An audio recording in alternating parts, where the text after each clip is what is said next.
Right after this. Thanks for listening to the Hutchinson Salthawk football pregame show. Join us 30 minutes prior to each and every Salthawk game, each week throughout the entire football season. Kickoff is just minutes away, so stay tuned, and thanks again for listening. I loved playing high school sports.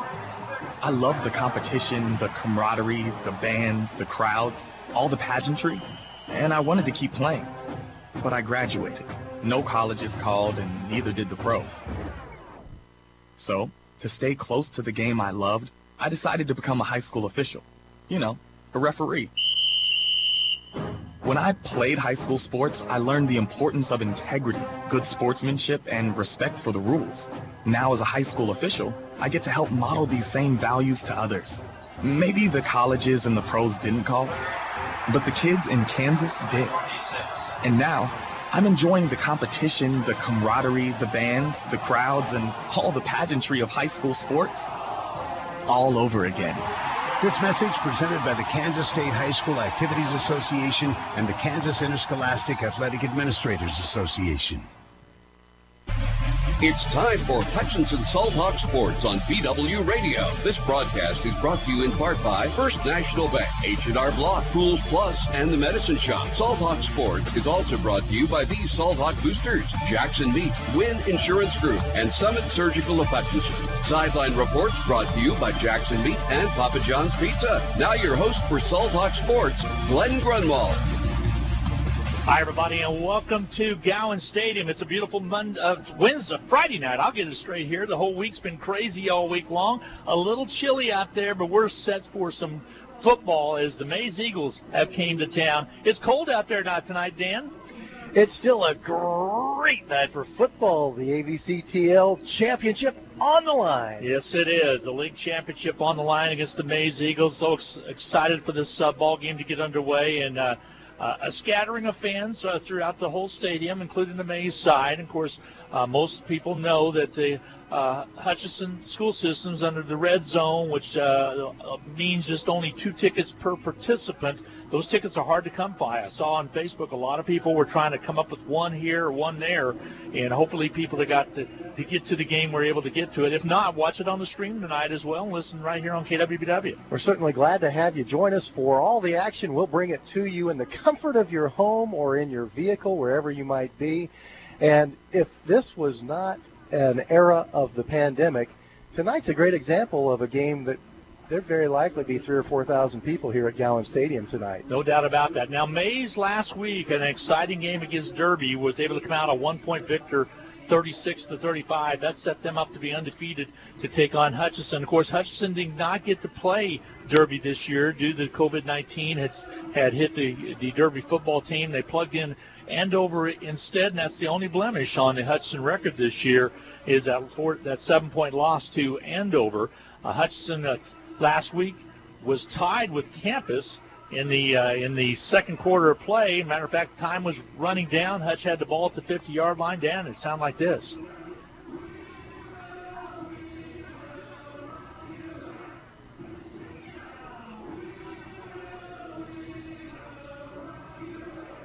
Well, it never works when you want it to. So anyway, can you reenact it, Glenn? It was a great run by running a catch by Peterson that took it to the end zone with 14 seconds left to put Hutch up at halftime, and Hutch didn't ever look back. 50-yard touchdown right at the end of the second quarter. He caught the ball at the 40, and I'm thinking, hey, the seconds are ticking away. Get out of bounds, Trey. But instead he turned it back towards the numbers on the field and showed some speed to sprint all the way to the end zone. It was an exciting play, and then a couple other exciting plays as well. Hutchinson's going to ride the back of Mcewen a lot tonight. We know that's going to happen, but also due to the fact that we don't have Barlow, we talked about that in the pregame for those that missed for those that missed the pregame. We talked about Kokar, who broke a collarbone. He is out basically for the rest of the season. That's going to change the complexity of this game a little bit. Our well wishes certainly go out to Noah Kokar. He's electric to watch. We miss him. And we wish him a speedy recovery so that he'll be able to come back and play basketball, hopefully, when that comes around. But that means that Alec Mcewen don't be surprised if he gets 35 carries tonight. No doubt about that. They're going to feed him the ball, and it's going to be Mcewen up the middle, up the over the left side, and also on dive series as well. Let's go down on the field and talk with Joe Blake tonight. Joe's back with us. So glad to have you back, Joe. And a little nippy down there, 39 degrees plus about a 10 to 13 mile an hour wind. Oh yeah, and the wind is going to have a big impact on the game tonight. I saw Maize's kicker. They were kicking from left to right on your stream, and he hit from 55 yards going with the wind. So, and Hutch's kicker Carter Boo is out. So special teams is going to be big tonight, and the wind definitely amplifies that. Yeah, that's going to have a lot to do with that. Thank you, Joe. Appreciate it. Joe's comments this season have been brought to you by Jackson Meat, as well as also Papa John's Pizza. So glad to have him along on the sidelines tonight. Joe brought up the Maize kicker, Cole Seagraves. He was an instrumental factor in that Maize win over Derby last week, 36-35. He hit a 40-yard field goal in that game.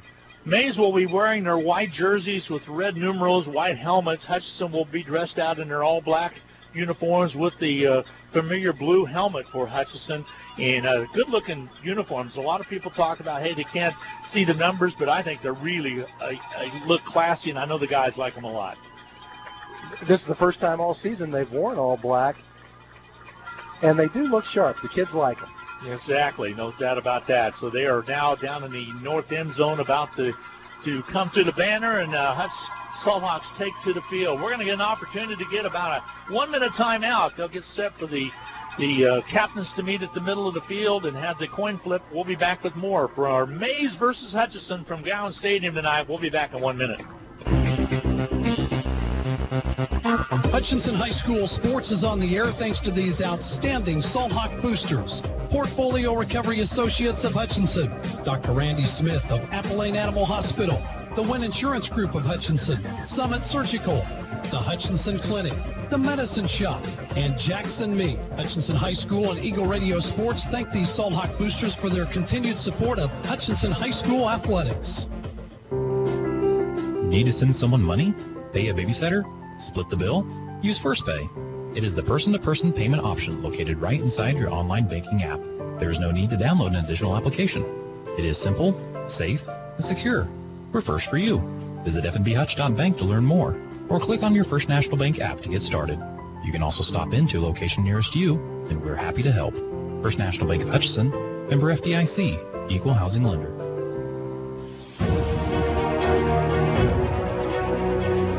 Captain's out in the middle of the field and go through the coin flip.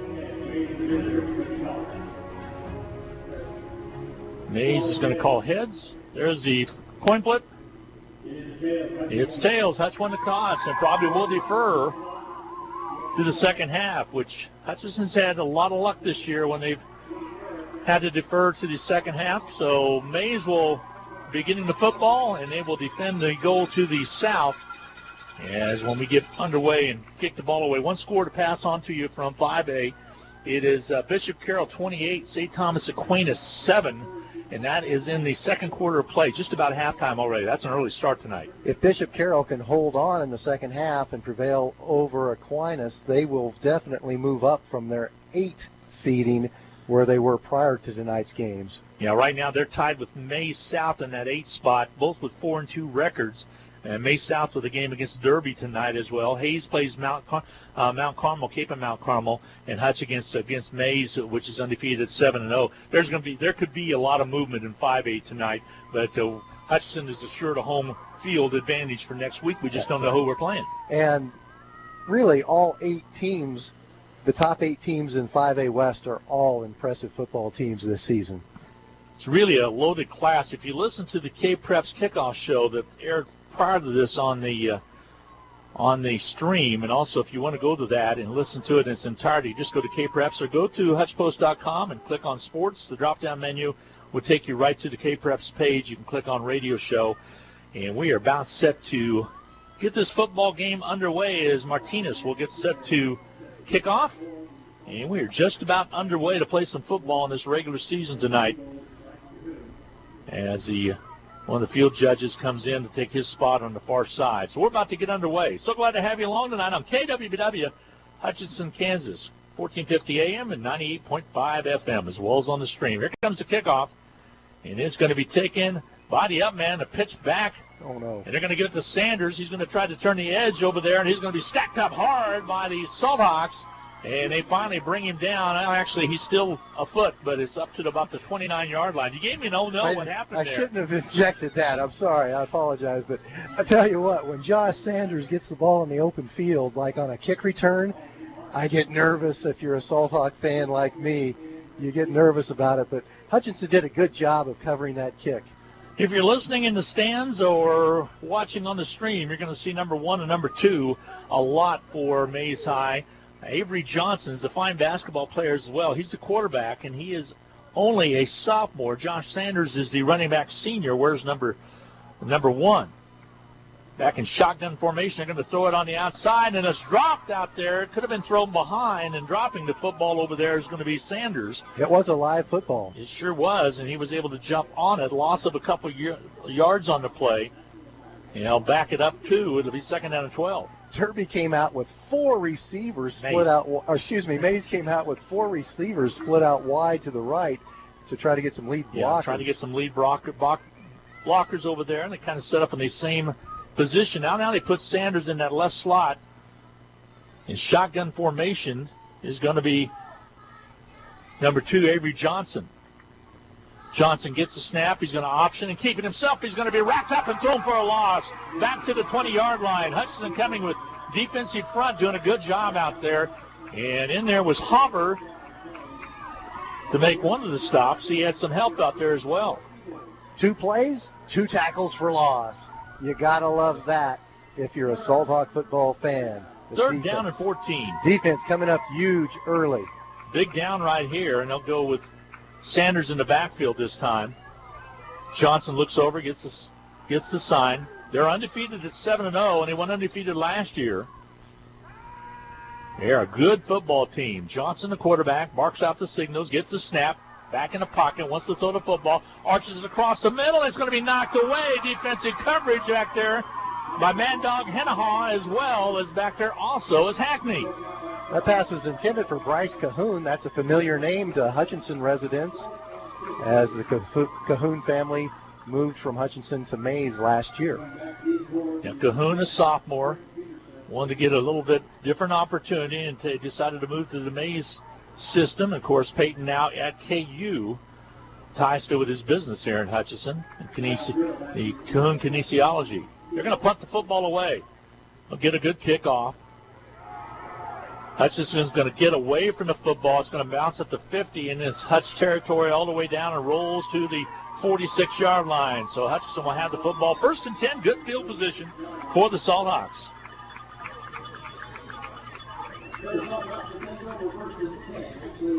Certainly worked out well as Hutchinson deferred after winning the coin toss. You love it when you defer and come out and the defense gets a 3 and out. Oh, no kidding. So Hackney and Hennahaw break up that pass. They're kind of looking at Hackney a little bit. He's going to be okay. There's a little contact made between those two players. To give a quick knee to Mcewen. He's got some room. He's across the 50, down to the 49. Another surge all the way down to about the 47-yard line. Nice pickup on the play of about 6 yards. 2nd down and 4. We talked to Coach Vernon Dan on Wednesday at our coach's lunch, and he says you're going to see Mcewen on a lot of dives, straight up the middle, belly series. That's pretty much going to be bread and butter football for Hutchinson. Power football. Thompson, the quarterback, wants to throw it. He'll come across and gets it to Peterson. He catches it across the 40, down to the 35, and steps out of bounds. Craig Peterson, the big target for Hutchinson, has been all year long. Came up with a big catch, and will move the chains. 1st and 10, Hutchinson on the 34-yard line of Maize High School. The Maize Eagles defensively with the white jerseys. Salthawks to split Peterson out to the right side. Thompson connects with him nicely on that play. Here's the turn to give to Mcewen, straight ahead running, and they'll stack him up right at maybe a pickup of a yard on the play. Brings up 2nd down and 9. So no secret, Mcewen's going to run the football a lot tonight. I was a little surprised with the Thompson pass on the outside to Thompson. That's to keep them honest a little bit, Dan. They just don't let them cheat in so much. That's right. That'll keep that defense spread out a little bit more. Maize with talented linebackers this year. Oh, that's the truth. Kendall Norrod and Kyle Haas. Hutch up to the line of scrimmage. Doobie the center to give away to Mcewen. Straight away running right up to the 30-yard line. Forward progress stop just short of that. They'll mark it right at about the 31. So third down and long. We'll say third down and 8 yards to go for the 1st and 10 for Hutchinson. Coach Gary Guzman in his 30th year as a head coach. This is his 10th year at Maize High School. He's done a good job in Maize High. 63 and 35 at Maize High School. Peterson is split wide on the left side now. Third down and we'll call it 8. Turn to give away, straight ahead running for Mcewen, trying to get some second effort. He does, and carries it forward just short of the first down, about 2 yards short. It's going to bring up a 4th down and 2. Let's see what Hutchinson elects to go for it here or not. Blackwell is going to come into the ball game. He had his first touchdown as a Salthawk last week. Anthony Blackwell. Certainly 4-down territory. Yeah, it is. And Thompson's going to remain in there. No split. Peterson wide on the right side. Mcewen in that fullback slot. And then, of course, Hogan. Hutchinson converts about 60% of their 4th down conversion tries. No score as of yet. The turn, the pitch on the outside. Mcewen has it. He has the first down to 20 and more, all the way down to the 14, 13-yard line. They'll mark it at the 14. Nice call right there to the outside. It was a Hogan. It was Hogan on the carry. So Hogan with positive yardage on that pitch. Again, Hogan kind of taking Kokar's place a little bit tonight. And he actually comes in there and will sit up in that left slot. Coach Mike Vernon, very high on Hogan, has repeatedly mentioned to us how happy he is with Hogan's and also a big block out there by Barlow. And open it up on the outside. 1st and 10, Hutch. The giveaway down to Mcewen. Finds a hole on the right side and carries forward across the 10 down to about the 7-yard line. Nice pickup of, we'll call it 5, a long 5 on the play. 2nd down and 5. 7:10 to play in the first quarter. Maize is at Hutchinson. No score as of yet, but Hutchinson knocking on the Eagles' door. Thompson comes in, says something to Mcewen. They'll stack it up. Wide out on the left side is Peterson. The turn to give to Mcewen. Goes to the right side across the 5 and rolls all the way down. They'll mark his forward progress at the 4-yard line. It'll be enough for the first down, I believe. They'll move the chains. 1st and goal, Hutchinson from the Maize 4. This game could be a high-scoring game, Dan, because both teams can move the football. Very evident can move the football. And, of course, we have not seen the Eagles' offense as of yet, other than their first 3 and out that they had. Maize averages 41 points a game. Hutchinson, 32 points a game. Thompson gives it to Mcewen. Down to about the 2, right at about the 2-yard line where they'll mark it. Kind of glanced inside and thought he was going to get a second effort, but they were able to hang on to him and bring him down. You wonder if a team like Maize might not take Hutchinson as seriously as you might otherwise expect, since Hutchinson only has won 2 games the last couple of seasons, and Maize has defeated Hutchinson pretty soundly. But this is a different Hutchinson Salthawk team in 2020. Certainly is. You got Blackwell in one of those slots right now. Hogan in the other. Thompson's going to keep it himself. He angles inside. He's close for the touchdown, and he has it. Thompson in from 2 yards out. Touchdown to Hutchinson. And the Salthawks take the lead with 5:46 to go in this first quarter of play, 6-0. Big touchdown run by Thompson into the end zone from 2 yards out. The point after try coming up here. It'll be Martinez. Carter Booth sustained a little bit of an injury in the soccer game yesterday. Here's the hold. The kick gets up and on its way in. It is good. And Hutchinson takes a 7-0 lead with 5:46 to go in quarter number 1.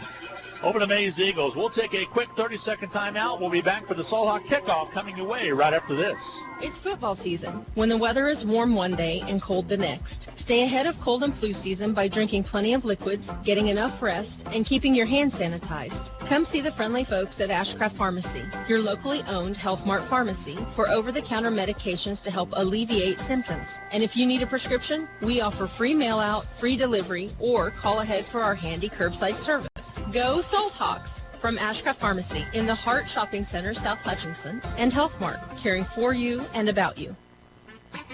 Well, if you're watching from the stream, you can see the Salthawk fans flag, that is. That's Dr. Fan running that flag up and down the sidelines. What did it look like from you down there, Joe, on the sidelines? Pretty good drive by Hutch to open up.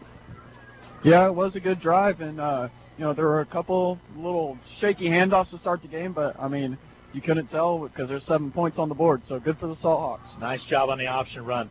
Thank you, Joe. Appreciate it. Good to have Joe Blake back this week. Is our thoughts and prayers with his family as his grandmother passed away up in Minnesota, and our thoughts and prayers go out. So glad to have him back tonight. So a nice drive by Hutchinson. Covered about 52 yards, I believe, in several plays. Picked up some nice first downs, and now Maize will receive the kickoff. It's going to be a short kickoff, and then dropped at the 29. They jump on it, and that's where it's going to be down. So mishandled by the Maize Eagles over there. And for the Maize Eagles, that was number 30. That's Kyle Haas. As usually plays a linebacker, not used to picking up that football right there, but he just popped away from it. He fell right on it, Dan. He's an impressive athlete. He has committed to Oklahoma State on a wrestling scholarship.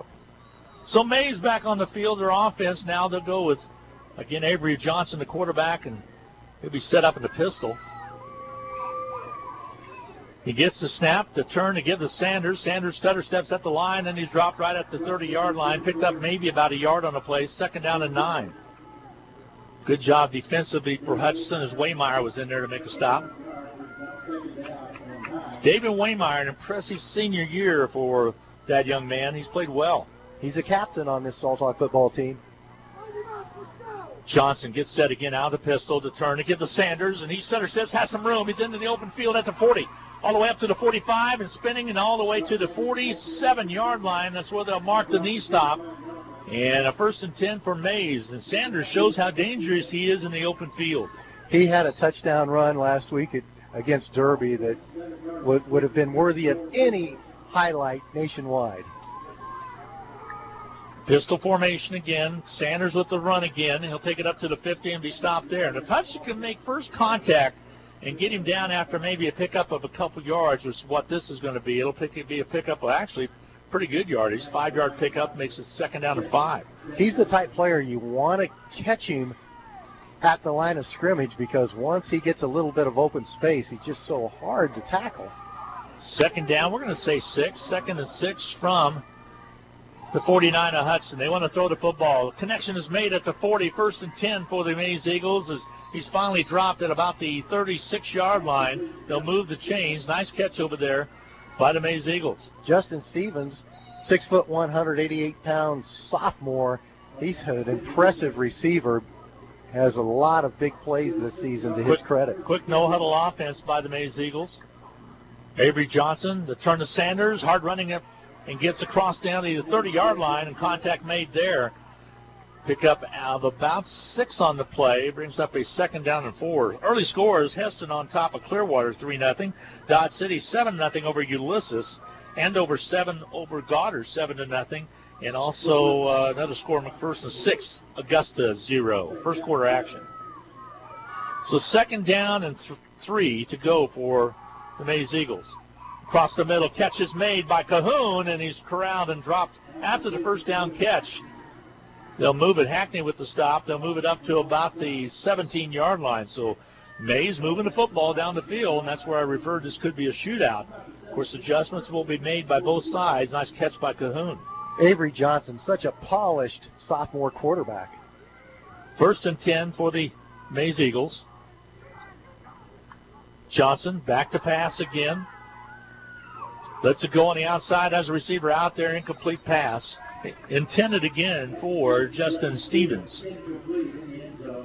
They got a couple good-looking sophomore receivers out there in Cahoon and Stevens, and not to mention a sophomore quarterback. So Maize is going to be strong for quite a few years. Of course, as you and I both know, Dan, a lot of it is that front line of both offensive and defensive lines. They got a massive offensive line. Their offensive line is a very mature, experienced line, and they do give Avery Johnson some time to find receivers. They're young there as well. Mason Thrush is a sophomore, wears number 66 if you're watching. He had a high snap.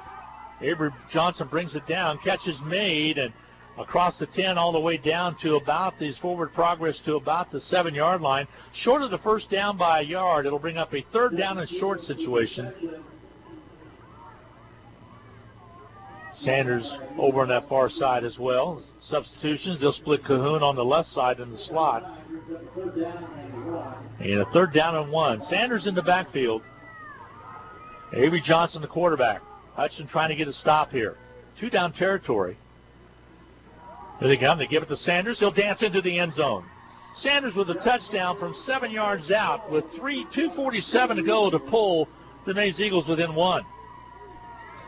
So 2:47 to go in quarter number 1, and Maize on the board.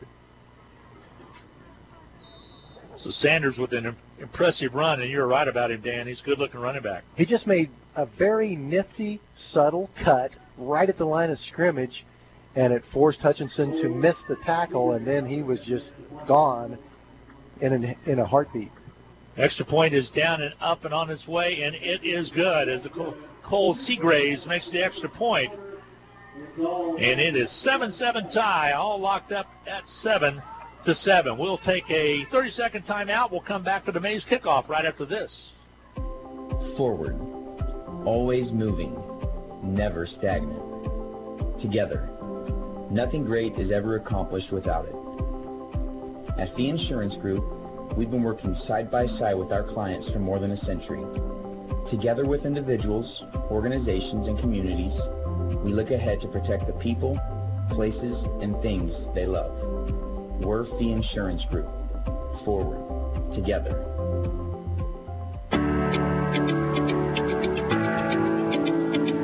Welcome back to Gallen Stadium. Glenn Grunwald along with Dan Nacarado, Joe Blake on the sidelines, Sarah Peterson up here in the booth as well. We'll talk to those two at halftime today about their role here. Sarah at Hutchinson High School as a senior. Joe is a freshman down at Cali College. Here comes the kick. High spinning kick. It's going to be taken and a fair catch called at the 28 by Hutchinson. And Hutchinson will start 1st and 10 from their own 28-yard line. Newquist with the fair catch over there. He knew they were bearing down on him. They really didn't have a place to go to. Those pooch kicks, that's about your only option because the cover team is sprinting right at you, and you just want to make sure you handle the kick clean. 7-7 tie with 2:47 to go in this first quarter of play. Glenn Grunwald, Dan Nacarado. Again, you can watch us on YouTube as well as on the Facebook page for Salthawks Sports. The pitch on the outside, trying to turn the corner on the outer perimeter, is going to be Hutchinson on the run across up to the 35. Nice run out there. Again, Hutchinson using some different folks tonight. Zach Hogan with a nice run. It's always fun to watch the option when it's run so well, and Miles Thompson has mastered it so quickly. Coming to Hutchinson as a senior, he's figured it out. 2nd down and 4 now for Hutchinson at the 35. Give it to Mcewen. He squeaks through there, picks up some yardage, and then squeaks across some more. And he's churning out there, and I think he might have came close to the first down. He spins on the mark, and it looks to be favorable, and it will be a first down. So Alex Mcewen, one of the top backs in the state this year, top in 6A in the numbers, and over 1,200 yards coming into this ball game. Right there was a good effort, a good showing of his second effort that he has. Yeah, the Maize Eagle defense hit him right at the line of scrimmage, and he just kept those legs churning and showed a lot of determination to pick up the first down. 1st and 10 from the 39.5-yard line of Hutchinson. Throw the football. It's going to be Thompson. Has a receiver out there. Catch is made at the 45 and dropped there. It's Hogan on the catch. He'll bring it in at the 45-yard line. 1st and 10 Hutchinson. Nice throw by Thompson on the run to the right side. Set up with that right foot in the turf and let it fly. Showed some poise because had some rushers bearing down on him, and he stood up tall and made a very good throw. So Thompson with a nice strike to Hogan inside of Maize territory now at the 45. Hutchinson on offense to give again to Mcewen. He's stacked up. Picks up a couple yards on the play. Brings it up to about the 42-yard line. Form tackled by Kendall Norrod. We'll give him a gain of 3. 2nd down and 7 now from Hutchinson. Less than a minute to play in the first quarter. All tied at 7. I think Miles Thompson wanted to go on. That was a triple option, a read option there, and he wanted to. He, after the play, regretted giving it to Mcewen. Yeah, he has an option there to give it to Mcewen or keep it himself. Here he gives a straightaway running, and a second effort tries to get it to about the 39, and that's where they'll mark it, actually closer to the 40. So it's going to bring up a 3rd down and 5 situation for Hutchinson. That was Mcewen on the carry. Hutchinson does not have to snap it before the end of the quarter, but if they want to throw it, the wind is at their back. 21 seconds remaining to go in the quarter. So if they're dialing up a pass play, they probably want to go ahead and run the play before the quarter expires. Blackwell switches with Hogan at that R and L slot. Here to turn the option to kick outside. It's fumbled away, and Maize comes up with it. As the pitch was a little behind the runner, and we have a fumble, and Maize comes up with it at the 48. So there's your first turnover of the ball game, and it's a big one. It happens with 3 seconds to go in the quarter. As they try to go left, and the pitch was just a hair behind. And again, you've got some different personnel in there, Dan, and sometimes that can happen. It does require a lot of repetitions to get the timing right on the option, especially when you go to that 3rd option of pitching the ball. So the turnover hurt Hutchinson there. So Maize will have the ball in great field position with 3 seconds left to go in the quarter. Avery Johnson, the quarterback, sidesteps one defensive man, has some room to run, and it's finally thrown after about an 8-yard pickup. Johnson looked like he was going to about cut inside about when Hutchinson was able to get to him. Waymeyer was able to finally run him down, but a nice pickup of 6-7 yards for Johnson. Kinzer Newquist making up some nice ground there too. That's the end of the quarter. So after 1 quarter of play, we're all tied up at 7-7. Maize on the drive. We'll be back in 1 minute. The No Fair sale has been extended, and the discounts are falling just like the temperatures. Pools Plus offers spas in every size, shape, and price range. We are sure to have the spa to fit you and your needs. Purchase a new hot tub during October, and Pools Plus will donate $50 to the United Way of Reno County. What a great way to give back and relax. Shop local, shop Pools Plus, 21 East 1st in downtown Hutchinson.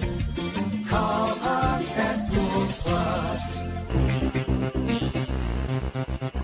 Hutchinson High School sports is on the air thanks to these outstanding Salthawk boosters. Portfolio Recovery Associates of Hutchinson, Dr. Randy Smith of Appalachian Animal Hospital, the Wynn Insurance Group of Hutchinson, Summit Surgical, the Hutchinson Clinic, the Medicine Shop, and Jackson Meat. Hutchinson High School and Eagle Radio Sports thank these Salthawk boosters for their continued support of Hutchinson High School athletics. Eagles will have the football at the 46, 2nd down and 5 to Hutch 46 as we head into the second quarter of play. Snap comes back, and Avery's going to keep it himself, and he will have paid for it with a loss. Forward progress will be right back to the line of scrimmage, and then he danced a little bit after Hutchinson defenders were able to corral him. Emilio Martinez and Kinzer Newquist made the stop. So now facing a 3rd down and 5. If you just joined us, 7-7 tie. We're in the second quarter, 11:35. This is the K-Preps game of the week, by the way, and that was voted on by the fans. There's some good games all across the state of Kansas tonight in high school football. Hutchinson showing blitz. They back out of it a little bit. Johnson changes the snap count. Now he gets set in the pistol. And too much time. Too much time as the play clock hits 0. That's going to cost them 5 yards. Maize got the timeout. They got the timeout taken in time. Thank you. It looks like they did get the timeout taken in time. So it'll still be a 3rd down and 5 on return. We'll be back in a half minute. Hutchinson Community College and Blue Dragon Athletics are proud to support the Hutchinson Salthawks. Whether you're working towards your degree or are a busy working individual with limited time to attend class, Hutch CC has what you're looking for. And for those still in high school, Hutchinson Community College's Step Ahead program provides a head start on a quality education, and it may not cost the student anything. Visit hutchcc.edu or call 888-GO-HUTCH for more details. And good luck this season to the Salthawks. Joe Blake caught the fact that they got the timeout taken just in time. Another first quarter score, keeping Mount Carmel 7, Hayes nothing. And Derby 14, Maize South nothing at the end of the first quarter of play. Still also Houston 6-0 over Beloit at the end of the first quarter of play. So again, just a smattering of some of the great games across the state of Kansas tonight. Also, Wichita Northwest won big over Wichita South yesterday. I think that was 63-0 was the final in that one. Avery Johnson facing a 3rd down and 5. They'll give it straightaway running. Sanders going to be stacked up and dropped at about the 45.5-yard line. Pick up of maybe 1. 4th down is what it'll be. Excellent defense. Now, Maize might just decide to go for it here. It's kind of in that no man's land at the Hutchinson 44-yard line. I don't believe they're going to fake it and then call a timeout again, because they would have burned 2 pretty early here. See what they do decide to do. Statistically, almost a dead heat in that first quarter. It's tied 7-7. 72 yards for Maize, 76 yards for Hutchinson. Hutch fans making some noise. Johnson, the quarterback, and flag on the play. And we might have had an offensive lineman flinch. If that happened, that will turn the complexity of the game, and they will probably punt, and that's what's going to be. So the big right tackle, Todd Stover, false start. False start drops it down to a 4th down, and we'll say 7, and they will go back and get set to punt it away. So Hutch will send a man deep. Kinzer Newquist is the up back. Newquist is the up back, and got Trey Peterson. Yeah, Trey Peterson's going to be back at about the 10. Here comes the kick. High end of her end kick. Peterson comes up and takes it on the bounce and stopped right in his tracks, right at the 19-yard line. And a flag on the play. Let's see what that one's about. That's going to be on Mad Dog Hinow. He finished a little after the whistle, like the aggressiveness, but they're going to get him for it. Some yardage. So it's going to go against Hutchinson, and they'll probably take it half the distance to the goal line. Great special teams tackle by Nate Harding, the 237-pound offensive lineman, getting downfield to cover that punt. Unlike you, Joe, I kind of appreciate the aggressiveness at the same time. One of those silly penalties you just can't have. There's going to be a hold called. It's going to be half the distance to the goal is what they're going to call it. I don't think it was holding.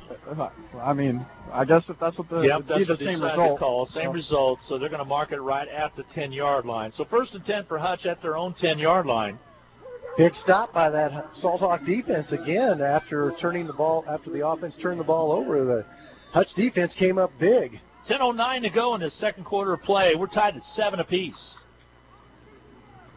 Glad to have fans watching the stream from all over. Here's a keeper by Thompson across the 10 to the 15 to the 20. Puts his head down and gets all the way up to the 25-yard line. He'll move the chains. 1st and 10, Hutchinson. That big locomotive Thompson right there, churning those knees and taking it up. His speed is deceptive, Joe Blake, on the sidelines, and you saw it a good perspective from where you were, and you can tell how he runs hard. Oh, yeah, and his mobility there was, not something you'd see normally with kids his size. He just kind of stopped on a dime and was able to get 15 more yards after that. So nice job by Thompson. Last week he had a 50-yard run, which he ran about 80 yards to get there. He was gassed after he got there and just flopped down. He was taking evasive maneuvers. They show blitz. The turn to give straightaway running. This is Barlow. Barlow stacked up right at the 26-yard line. Might have got a yard on the play. It's going to bring up a 2nd down and 9. Barlow kind of got a foot stuck with one of the defensive players, and he hung on to it. Was not able to rip it loose. Ricky Nichols made a nice tackle, and he had some help from some of his teammates as well. Barlow wearing number 12 out there. And right now he's sitting at that fullback position. Actually, yep, he's going to be in there at fullback. So Thompson up under center. And had Mcewen over at one of the slots, and a timeout's going to be taken by Hutch. Look at the break-in with 8:54 to go in the second quarter play. We're tied at 7. Hutchinson with a second down and 9 from their own 26-yard line. We'll be back in a half minute. Welcome to the Hutchinson Medicine Shop. With the emergence of big business, not only in pharmacy, but all industries, the Medicine Shop is proud to be a thriving local business in Hutchinson. We're so thankful to our customers in Hutchinson, Reno County, and Central Kansas for your support. In turn, we're proud to be a major sponsor of the Hutch High Salthawks, as well as other area high schools, the Blue Dragons, Chiefs, Royals, Jayhawks, and Wildcats. You support us, and the Hutchinson Medicine Shop supports local sports. Timeout was taken by the Salthawks to talk things over. Second down and 9, as again, like I had indicated, Barlow was at that fullback position. Did they move Mcewen to the other slot this time? Mcewen is still on that. Yeah, now he's on the right side. He's on the right side for the timeout. Here's the pitch on the outside. It's going to go to Mcewen. Has some speed up to the 40, to the 45, to 50.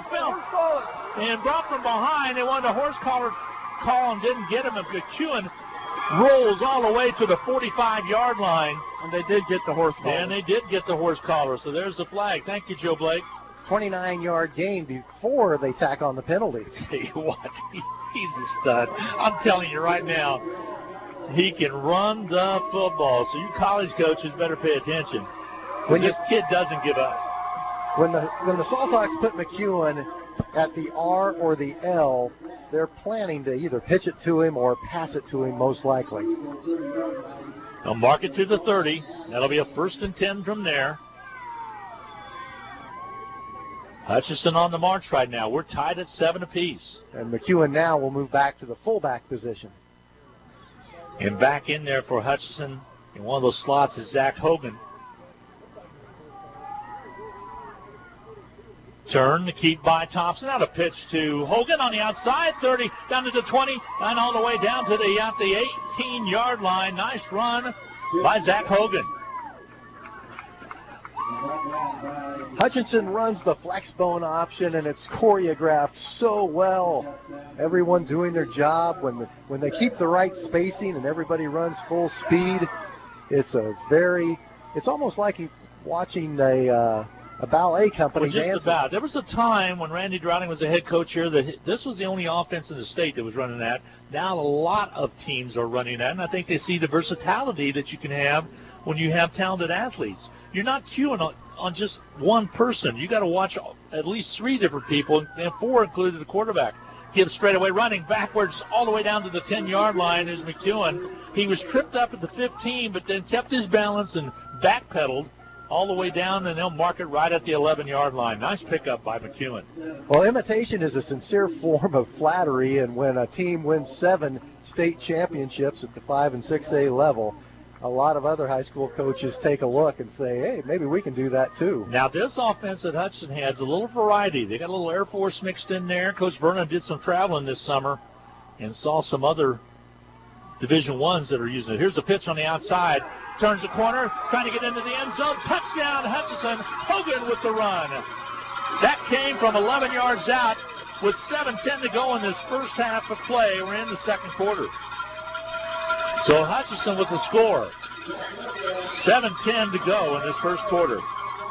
And Trey Peterson dominated his matchup there. Really helped Hogan get in the end zone there. Nice 11-yard run by Hogan. Hutchinson now up 13-7. Alejandro Martinez handling the point after touchdown duty. Here's the kick. It is blocked at the line of scrimmage. Dead. It is dead, yep. So no good on the extra point. So 13-7 is where your score remains. And we will be back for the Hutchinson kickoff right after this timeout. Get the latest news, weather, and sports in one place. HutchPost.com. It's your one-stop news source powered by Eagle Radio. Plus, play fun contests. Save with big deals of Central Kansas. Get the latest ag news, daily obituaries. Keep tabs on your favorite sports teams, including the Salthawks and Blue Dragons. And be sure to sign up for the Hutch Post Morning News in your inbox. 24 hours a day, get news when you want it at HutchPost.com. Welcome back. 13-7 to block point after. Hutchinson on top with 7:10 to go this first quarter of play.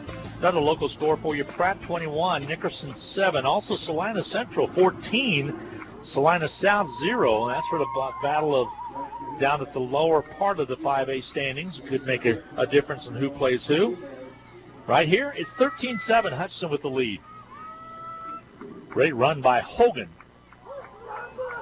Mcewen set it up with the big 29-yard gain and then the penalty. So here comes the kickoff after the touchdown.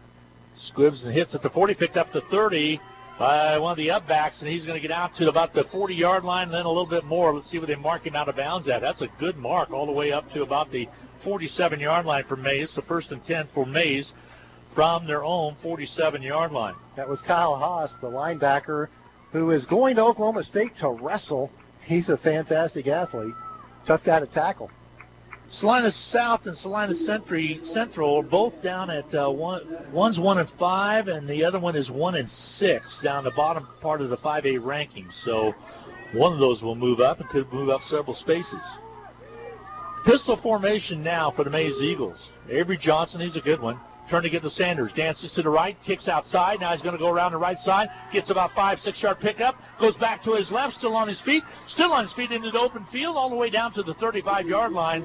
He'll have the first down. They'll mark it officially at the 34. Wonderful run by Sanders for the Maize Eagles. That's just vintage Josh Sanders. On film, you see him make runs like that 2 or 3 times a game. First, go ahead, Joe. Oh, looked more like Barry Sanders on that. He looked pretty good, didn't he? Moved from Wichita Heights, and the Maize Eagles are glad to have him. Shotgun formation this time. Back to pass is Johnson. Looks to his left. Decides to go lone back over there. Nobody even close to him on the far side. And the catch is made, and they roll it all the way down to about the 20s, about the 17-yard line. 1st and 10 Eagles. That's Landon Helm. I'm not 100% sure. I think that is, I know it's a relative of Maize baseball coach Rocky Helm, but I'm not exactly sure how they're related. Helm was wide open on that left flap. So 1st and 10 now for the Eagles. Trying to come down, tie it up, and then take the lead with an extra point. Turn, belly series again. Sanders off to the races, angles to the right side. Now into the end zone he goes. Touchdown. And this one from 17 yards out. Easy run. They're going to mark him out at the 5. Okay, they're going to say he went out to 5. Thank you. Got a player hurt on that offensive line. Big number 54 out there, bent over a little bit. Talked about him in the pregame. He's Nate Harding. Yeah, he made a really good tackle earlier in the game on a punt coverage. So not a touchdown for the Eagles. They'll mark it at the 5-yard line, 1st and goal. No break huddle. Sanders still in that backfield. They split wideouts right and left. Johnson to give to Sanders. Straight ahead running. He's stacked up at about the 4-yard line. Gain of a yard on the play. 2nd down and goal from the 4. Hutch brought a blitz from the outside linebacker position, and he helped make the stop when he got into the backfield. Glenn Grunwald along with Dan Nacarado. Sarah Peterson doing all the video photography work. Joe Blake on the sidelines tonight for KWBW, as well as HutchPost.com. So now in that shotgun formation again is Avery Johnson. Sanders on his right hip. Back to pass, finds an open receiver. The catch is made on that far side. Now you have a touchdown. Catch is made by the Maize Eagles. Was that Cahoon? I think it was Cahoon. Cahoon. Jacob Hannas. Hannas, okay, thank you. Number 4, or number 5. Jacob Hanna on the score. And it makes it 13-13 tie. 5:33 to go in the second quarter. It was a 4-yard pass to Hanna. Here comes the point after kick for the lead, and it is up, and it is good. And your score with 5:33 to go in the second quarter of play, it's Maize 14, Hutchinson 13. We'll be back for the Maize kickoff right after this. It's time to finish your taxes. Whether we filed your extension or not, Bring your tax information to H&R Block and let our tax professionals ensure you get every deduction and credit you deserve. And our offices in Hutchinson, Lyons, and Ellsworth are open to assist you. Don't wait to file your tax return and risk penalties for missing the deadline. Make an appointment now and put our expertise to work for you.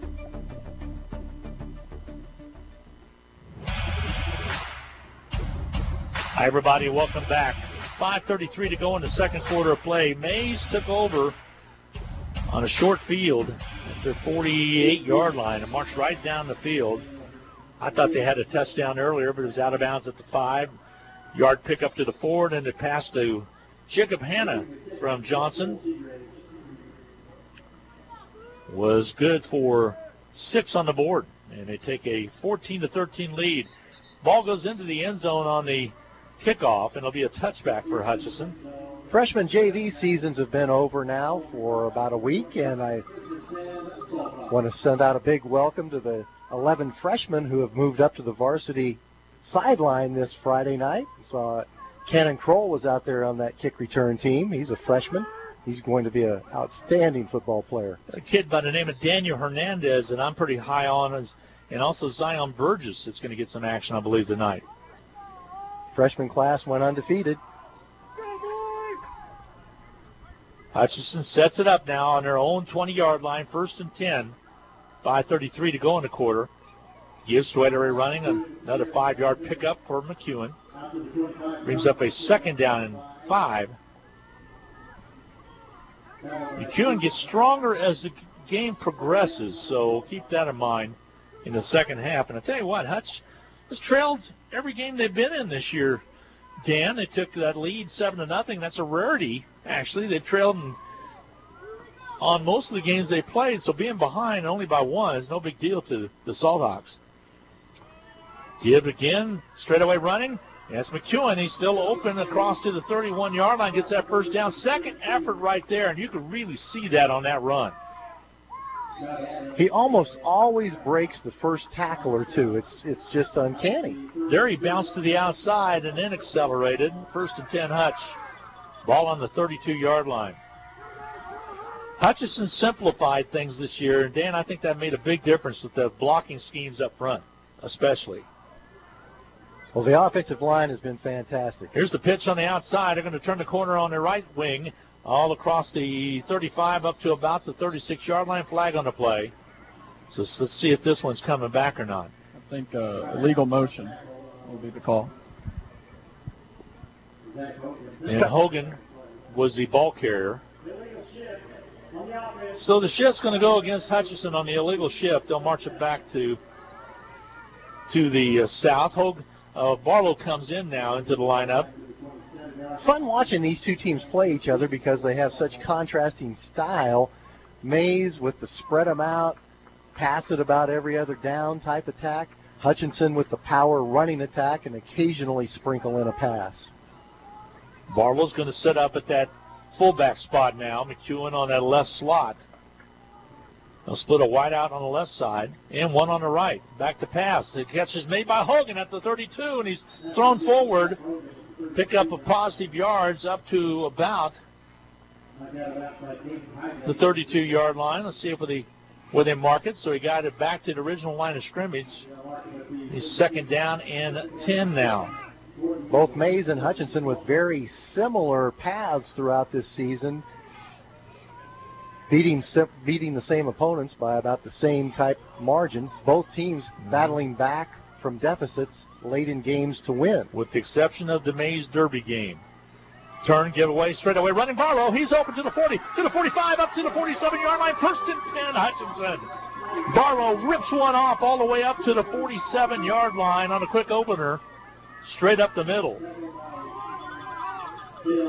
Jalen Barlow doesn't get as many carries as he might have expected heading into this season, but when he does get a chance to carry the football, he's impressive. Well, he popped the 45-yarder against Garden City. It was very impressive. And this one, he just ripped it up to the 47. Been a very reliable lead blocker. Oh, he just wants to win. He's the guy that likes to win. Man in motion. Turn to give again up the middle. This time it's going to be Barlow again.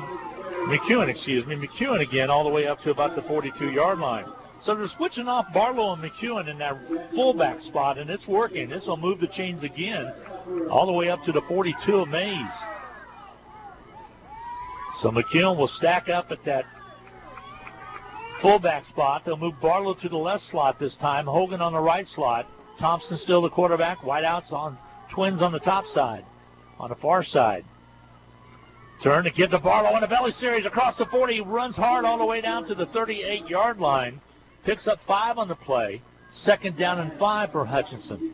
Those Salthawk men up front are doing a nice job. Ragoza, Seitz, Doobie, Kepler, Fan. They're opening some holes. 2:47 to go in his second quarter play. I want to say hi to all our grandpa and grandmas out there. I know we got one down in Pflugerville. It's always on Facebook. Pflugerville, that's right, always on Facebook. She's Hackney's grandmother, and we got several other ones out there as well. Here's the turn to give away, straight ahead running. Turning his feet is Mcewen. He stretches out close to the 30-yard line, and he's got the first down. 1st and 10, Hutchinson. They'll move the chains. You know, Mcewen is fast, and he's impressive in the open field. But, my gosh, when tacklers try to stop him, it's like he's a bowling ball, and they're bowling pins. He administers the punishment to the would-be tacklers. Clock rolling again, 2:13 now as they set the chains. They'll split a wide out and Peterson to the right side. Hutchinson moving the football. 1st and 10. The keep to Mcewen straight ahead across the 30 down to about the 28-yard line. Minute and 55 to go before the end of the quarter. So Hutchinson needs to pay attention to the clock. Here comes Blackwell back into the ball game. In a perfect scenario, the Salthawks would score the last play of the half and then get to receive the opening kick of the second half. Noah Ragoza on that offensive line doing a good job. Over in that left tackle. Also Mason Seitz. He's got grandparents listening. And a motion to Coption, keeper by Thompson. Now he thinks about pitching and holds up, and forward progress only gets to the 30 because of that loss of a yard on the play. Brings up 3rd down and 9. I thought he was going to pitch it on out. Probably should have, Dan. He thought about it, but then he just didn't want to risk it.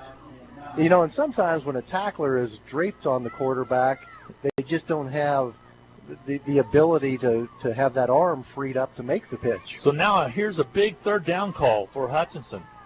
3rd down and 9. A pitch this time to the left side. Trying to get the corner turn, nothing there, and Hutchinson's thrown for a loss. It was Hogan on the run, thrown all the way back. You got the ball strip from him, Glenn. Yeah, I sure did, and a fumble on the play, and Maize will take over with 48 seconds to go before halftime.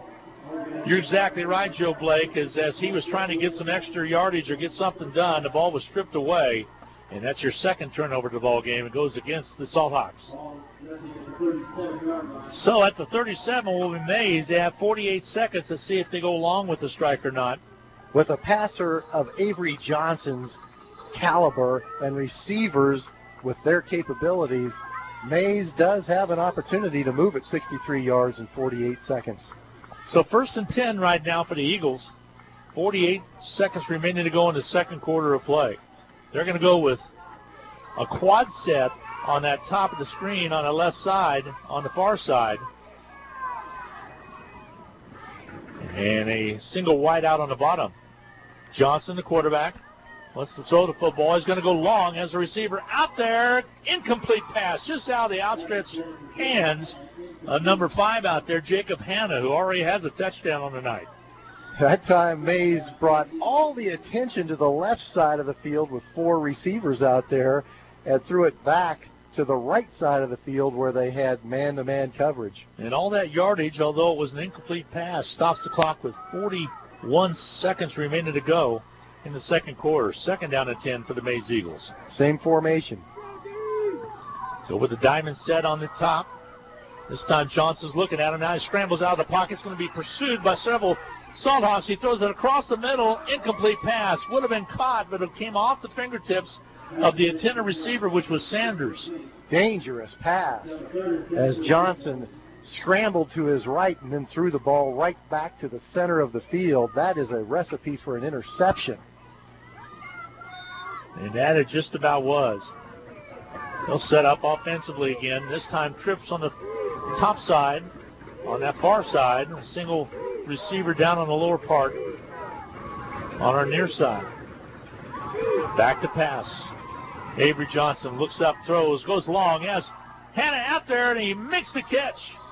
Oh, they say incomplete. Ball skipped away from him. I thought he made it when he came around with it, but as he went down, the ball came out of his grasp.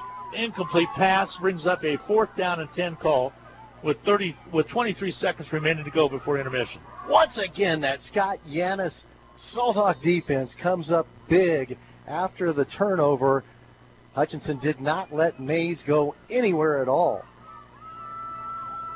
So is there a timeout on the field? I believe there might be. We're going to keep it here. We're going to be chatting at halftime after the Medicine Shop in-game capsule. We're going to chat a little bit with Joe Blake as well as also Sarah Peterson, both students at Hutchinson High School. Joe's down at Cali College now, and he was a senior last year.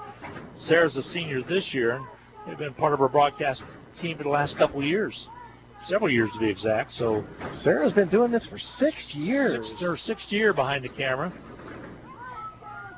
She started doing it when she was 12 years old, and it was kind of funny. We're talking to Jalen Barlow. His older brother did it like about 9 and 10 years ago for us when we first started streaming, actually. So now it's a 4th down situation, and it looks like Maize is going to settle in and punt the football to get away with 23 seconds remaining to go before halftime. Hutchinson is just going to play straight defense. They're not even putting anybody deep to field this punt. It is 14-13, Maize with the 1-point lead. Here comes the punt. They're going to kick it away. High end-over-end kick is going to hit right at the 30, about straight in the air. Hutchinson players get away from it in 14 seconds, now 13. They'll stop the clock. Well, no, they won't. Now they stop it with 9 seconds left to go. I was going to say they're going to reset the chain and then get going. See if Hutchinson is content to take a knee and say, hey, we'll go back in at halftime and we'll draw some things up on the board and regroup a little bit down by 1. It's been everything we intended or thought this game would be. 1-point game, 14-13. With 9 seconds to go in the second quarter of play, Dan. It's been a good one. The only difference is a missed extra point. I think we'll stick around for the second half. I think so. I think we will. All right, Thompson, the quarterback. He'll start the clock on the snap. He gets down underneath Doobie, and he will take a knee. And we will go to the dressing rooms with a 14-13 lead. Maize on top. We will take a 2-minute timeout. Get set for the Medicine Shop in-game capsule brought to you by the Little White Castle at 14th and Main, the Medicine Shop. We'll be back in 2 minutes.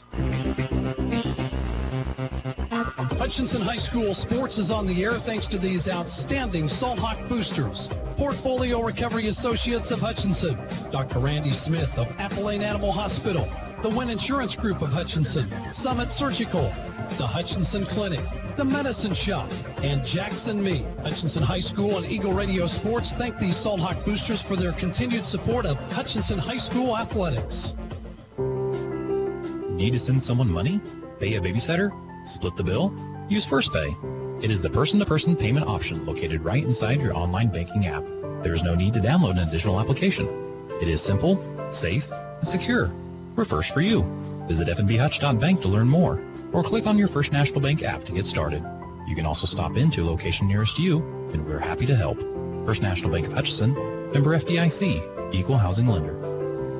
It's football season, when the weather is warm one day and cold the next. Stay ahead of cold and flu season by drinking plenty of liquids, getting enough rest, and keeping your hands sanitized. Come see the friendly folks at Ashcraft Pharmacy, your locally owned Health Mart pharmacy, for over-the-counter medications to help alleviate symptoms. And if you need a prescription, we offer free mail-out, free delivery, or call ahead for our handy curbside service. Go Salthawks! From Ashcraft Pharmacy in the Hart Shopping Center, South Hutchinson, and Health Mart, caring for you and about you. Forward, always moving, never stagnant. Together, nothing great is ever accomplished without it. At Fee Insurance Group, we've been working side by side with our clients for more than a century. Together with individuals, organizations, and communities, we look ahead to protect the people, places, and things they love. We're Fee Insurance Group. Forward. Together.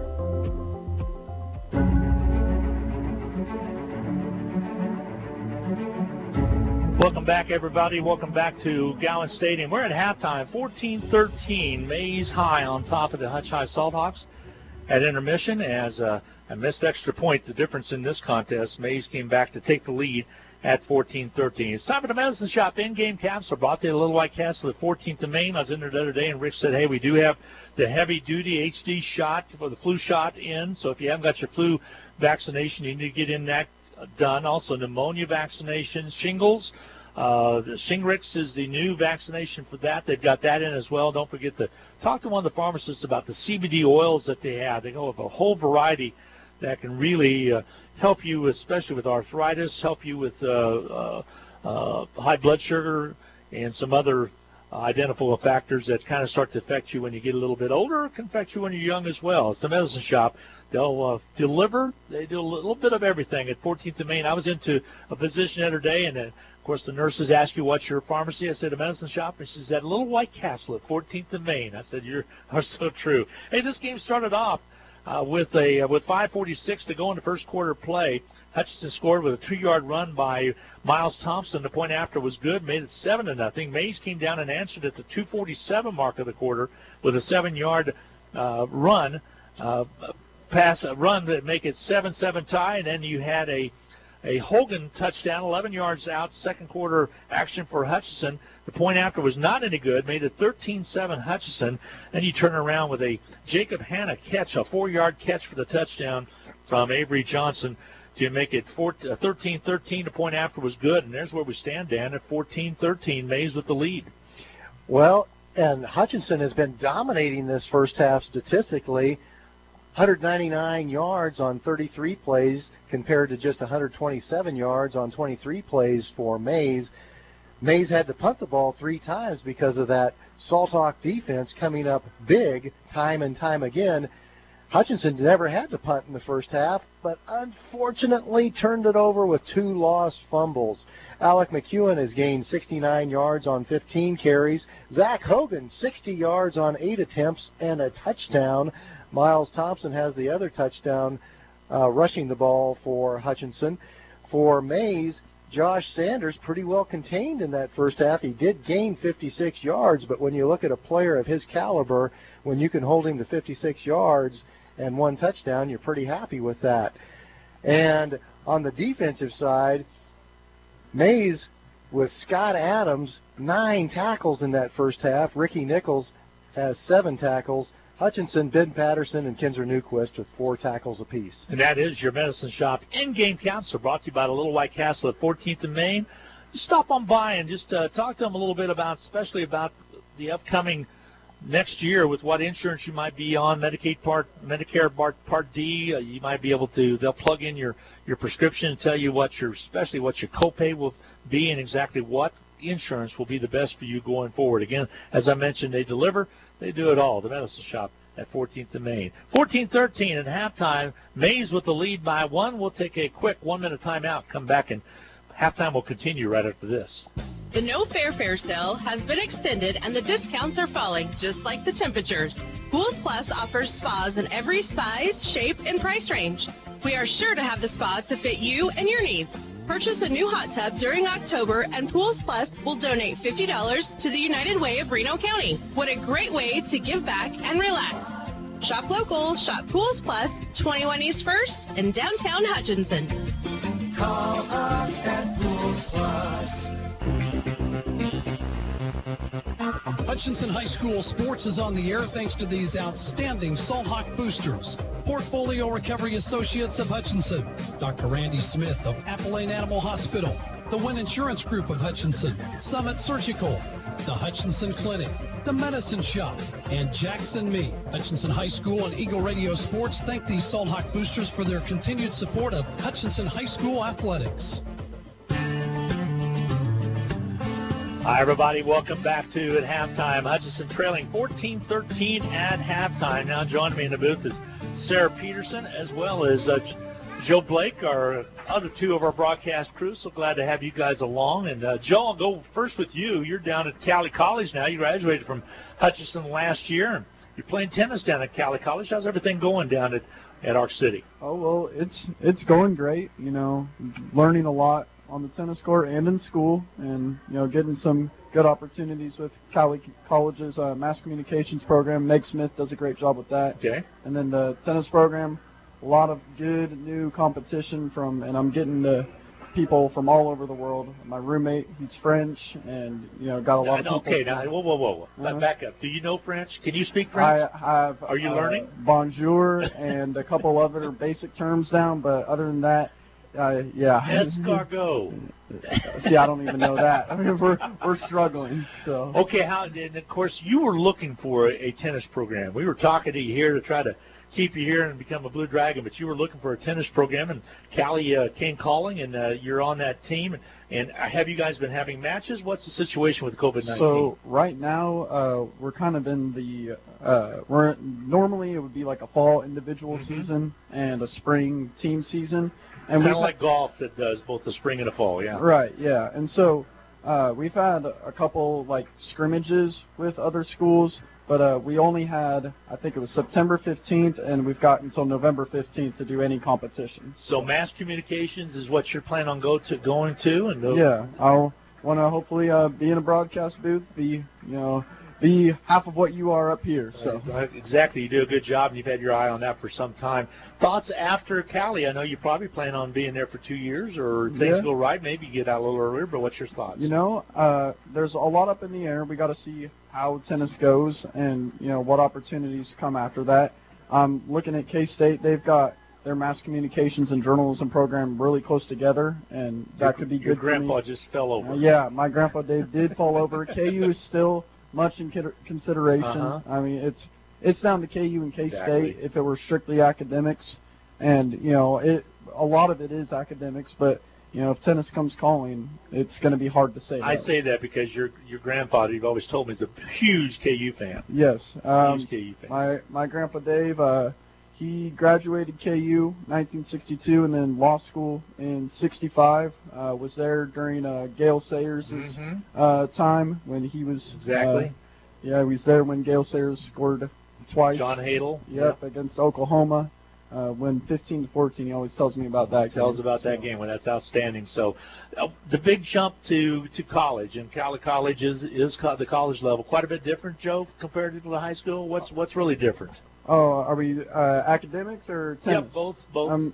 Well, the college atmosphere, I think, like for academics, I've been prepared. The classes are, they're still like challenging and everything, but with doing the IB program here at Hutch High, I mean, it's nothing more than any of that I've ever had. And of course, the campus is different. You're living in the dorms, have a foreign roommate, and everything. That has to be pretty neat. Obviously, it's a nice little community. Yeah, it is a nice little community, and Winfield's right next to it. Mulvane and Wellington aren't too far away. So and you're close enough to home to get here quite often. Oh yeah, just today I had practice at 1 o'clock, got done at 3, and was able to get here by 5 o'clock. Yeah. So well, we love having you on the sidelines. You do a great job. We appreciate you taking the time to come back. I love doing it for the Salthawks. Yeah, no doubt about that. I'm going to jump and talk to Sarah Peterson now. Sarah is a senior at Hutchinson High School and very active in singing, and is part of the Expressives. And tell us what you're thinking about doing after your senior year here. Yeah, so after I graduate, I'm planning on going to HCC for a year or two, depending on how all that's going to go. And then I'm going to go to mortuary science school to become a funeral director. So someplace is what you're planning on doing, mortuary science, somewhere after HCC. You're going to get your basics or some of the basics out of the way? Yeah, basics done, or I'm thinking about also getting like an associate's in like a business degree, just to have some basic knowledge of running businesses and things like that. Good point. Now, what other activities have you been involved with at Hutch High? I'm in Expressives, and I also am in Stuco, and I do this up here, obviously. Yeah. Working for Eagle Communications, kind of as an outside contract. Yeah. So what other thing? I know early on you've been active with Stuco for quite some time. Yeah, and I was in band until my schedule wasn't able to have that, so I did band until sophomore year. Now you're also in the International Baccalaureate. Yes, I am in the IB program. Now what's the difference between a full and a partial IB? So a full IB student is a diploma, or is in the diploma program, or what we call the DP students.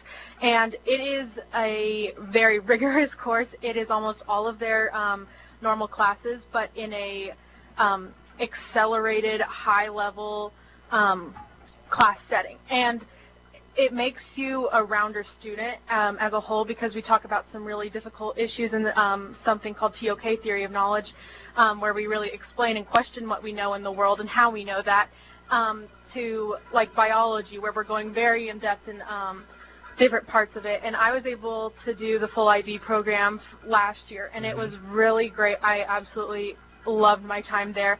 Now I'm still doing partial IB, but not getting a diploma. But there's also the career program, which I believe Joe did.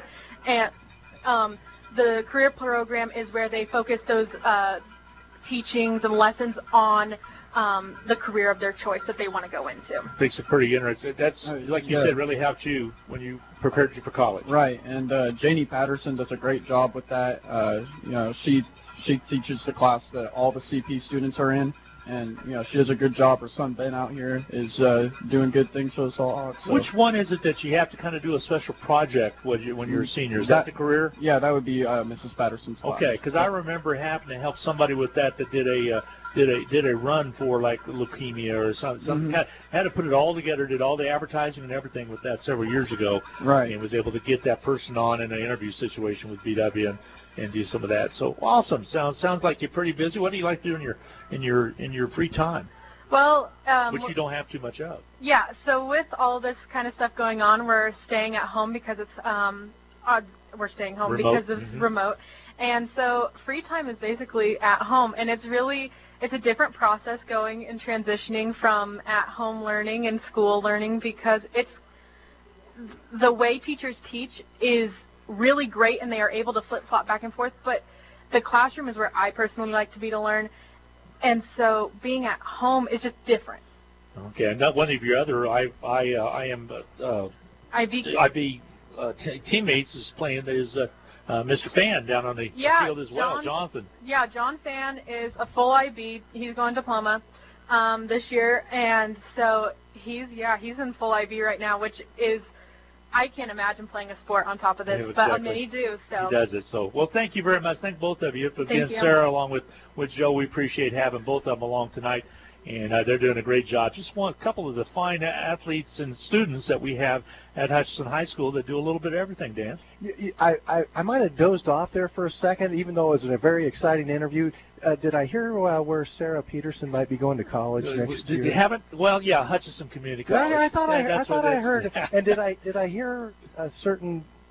She's going to take all the mechanics, is what I think. No, I didn't. I thought I heard the word business at Hutchinson Community College. No doubt about Way to go, Sarah. We appreciate it. 14-13 at halftime. I got a good one going here. Maize on top. And Maize will get the kickoff to start the second half of play. We'll be back with more coming your way right after this 1-minute timeout. Hutchinson Community College and Blue Dragon Athletics are proud to support the Hutchinson Salthawks. Whether you're working towards your degree or are a busy working individual with limited time to attend class, Hutch CC has what you're looking for. And for those still in high school, Hutchinson Community College's Step Ahead program provides a head start on a quality education, and it may not cost the student anything. Visit hutchcc.edu or call 888-GO-HUTCH for more details. And good luck this season to the Salthawks. Welcome to the Hutchinson Medicine Shop. With the emergence of big business, not only in pharmacy, but all industries, the Medicine Shop is proud to be a thriving local business in Hutchinson. We're so thankful to our customers in Hutchinson, Reno County, and Central Kansas for your support. In turn, we're proud to be a major sponsor of the Hutch High Salthawks, as well as other area high schools, the Blue Dragons, Chiefs, Royals, Jayhawks, and Wildcats. You support us, and the Hutchinson Medicine Shop supports local sports. Hi, everybody, and welcome back to Gallon Stadium. We're at halftime still, a couple of minutes to go before the kickoff for the second half of play. And Dan, what does Hutchinson have to do, only being down one? I don't think there's a whole lot of adjustments you need to do. Your defense is playing pretty good. Just got to get those extra points. I think they got to take care of the football. That really hasn't bit them too much in the contest. Salthawk defense came up with 3 3-and-outs that led to punts in that first half. That's excellent defense. But Hutchinson cost themselves a couple of scoring opportunities by coughing the ball up and fumbling. It didn't lead to points for Maize, but it took potential points away from the Salthawks. So in that second half, Hutchinson's going to have to hang on to the football because they have been moving at 199 yards of total offense in the first half. They controlled the clock 17 minutes out of 24 on the time of possession. So if Hutchinson can take care of the football, you got to like their chances. Couple halftime scores to pass on to you. Smith Center 8, Inman nothing. That's a battle of 6-1 teams over in Inman. That's a good one going on there. Wichita East 8, Wichita West nothing. Haven 20, Sterling 7 at halftime, and Maize on top of Shawnee Mission Northwest 16-13 in a tight game. And St. Thomas Aquinas was defeated by Carroll tonight 35-14. So Carroll keeps in the win column and goes to 5-2 on the year. Those 5-2 record very deceiving. That is a good Wichita Carroll team, so they will go to 5-2. St. Thomas Aquinas on the east side will fall down to another loss on their side of the ledger. Maize also, like I said, on top is Shawnee Mission Northwest 16-13 right now. Both Bishop Carroll and Aquinas revised their schedules because, if you'll recall, just a week or two, maybe 3 weeks before the start of the season, it was up in the air as to who was planning to play and who wasn't going to play due to COVID-19. So both of those schools made schedule adjustments, and they loaded up with very, very stiff competition. Yeah, it'll help them come playoffs, I believe. Derby 27, Maize South, nothing at halftime as well. And Phillipsburg over Norton by the similar score we have here, 14-13 at halftime. So those are just some of the scores from around the state of Kansas. We'll try to catch up with a few more of those coming up in just a little bit. This definitely changes with Bishop Carroll winning over Aquinas. That changes the scenario of now it's probably not a bad idea to be a number 1 seed in 5A on the west side. No doubt about that. So we're about set to get underway with the kickoff coming. It will be Hutchinson receiving. I was wrong about that. And Hutchinson will receive and take it, as a touchback. And Hutch will have it 1st and 10 on their own 20-yard line. So a nice kickoff by Maize, and Hutch now will have the football to start this third quarter play. Let's see what the Salthawks can do as we start this third quarter play. Hutchinson will be going into the wind in the third quarter. Checking, we only had a degree difference now, 38 degrees. Feels like 30, though, a little bit of a wind, 6 miles per hour as you look at the flag, and Joe's staying warm on the sidelines. Joe's comments, by the way, brought to you by Jackson Meat and Papa John's Pizza. Yeah, wind will not have as much of a factor this half, but it is still there. Starting to get a little cooler, though. Here comes the handoff straight ahead running and stacked up right there at the 20. No gain on the play. It was Mcewen straight up the middle. So Mcewen hit by a wall of Eagle defenders. Ricky Nichols and Kendall Norrod, they have been combining for stops like that time and time again all season long. He pounded out 1 yard on that carry, so give him a carry of 1 yard. What was his total at halftime? He had a couple pretty good runs in there. 69 yards. So, 2nd down and 9 now for the Salthawks. They'll split a wide out on the top side and bottom side. Pitch on the outside. Trying to turn the corner is going to be at the 20 all the way up to the 23, and they closed on him quickly, and that was Hogan. Hogan trying to turn that corner, didn't get much, and might have worked his way all the way up to about the, let's say, the 23-yard line. 3rd down and 7. Anthony Blackwell had a fantastic lead block, and he's coming off the field a little bit shaken up. So we'll take a look and see who comes in for Blackwell. Peterson splits wide on that left side, and the bottom part on right around there sets up at about the 21-yard line. The twin sets plus the slot. Throwing is Thompson. The catch made by Peterson. Has at the 30, up to about the 34-yard line. Good enough for the 1st down. Yards after the catch by Peterson, about 4 or 5 there. And that was key. If he's hit right as soon as he gets the ball, Dan, he doesn't have the 1st down. Peterson has very good instincts about which way to turn after he makes the catch. Salthawks football again, and driving as they open it up on the 20, have it all the way up to the 35-yard line for the 1st and 10. I'll say 34, actually. Doobie, the center, the turn to give, straightaway run. Okay, the keeper by Thompson gets out of the grasp of a defender and gets all the way up to the 38-yard line. Positive yardage, pickup of about 4 or 5 yards on the carry. He yanked that number 13 size shoe out of the defender's grasp. But give Scott Adams credit for the tackle, and by my count, that will be 10 tackles already in this game for Scott Adams. 10-10 to play in the third quarter. 2nd and 6 to call for Hutchinson. Thompson looks right as a receiver out there, and he looks to the left. Now he's down under center. The kid straightaway running right up the middle. Second effort. Lunging all the way to about the 43-yard line. Is it enough for the first down? Just short by about a half a yard. So Hutch will set up again.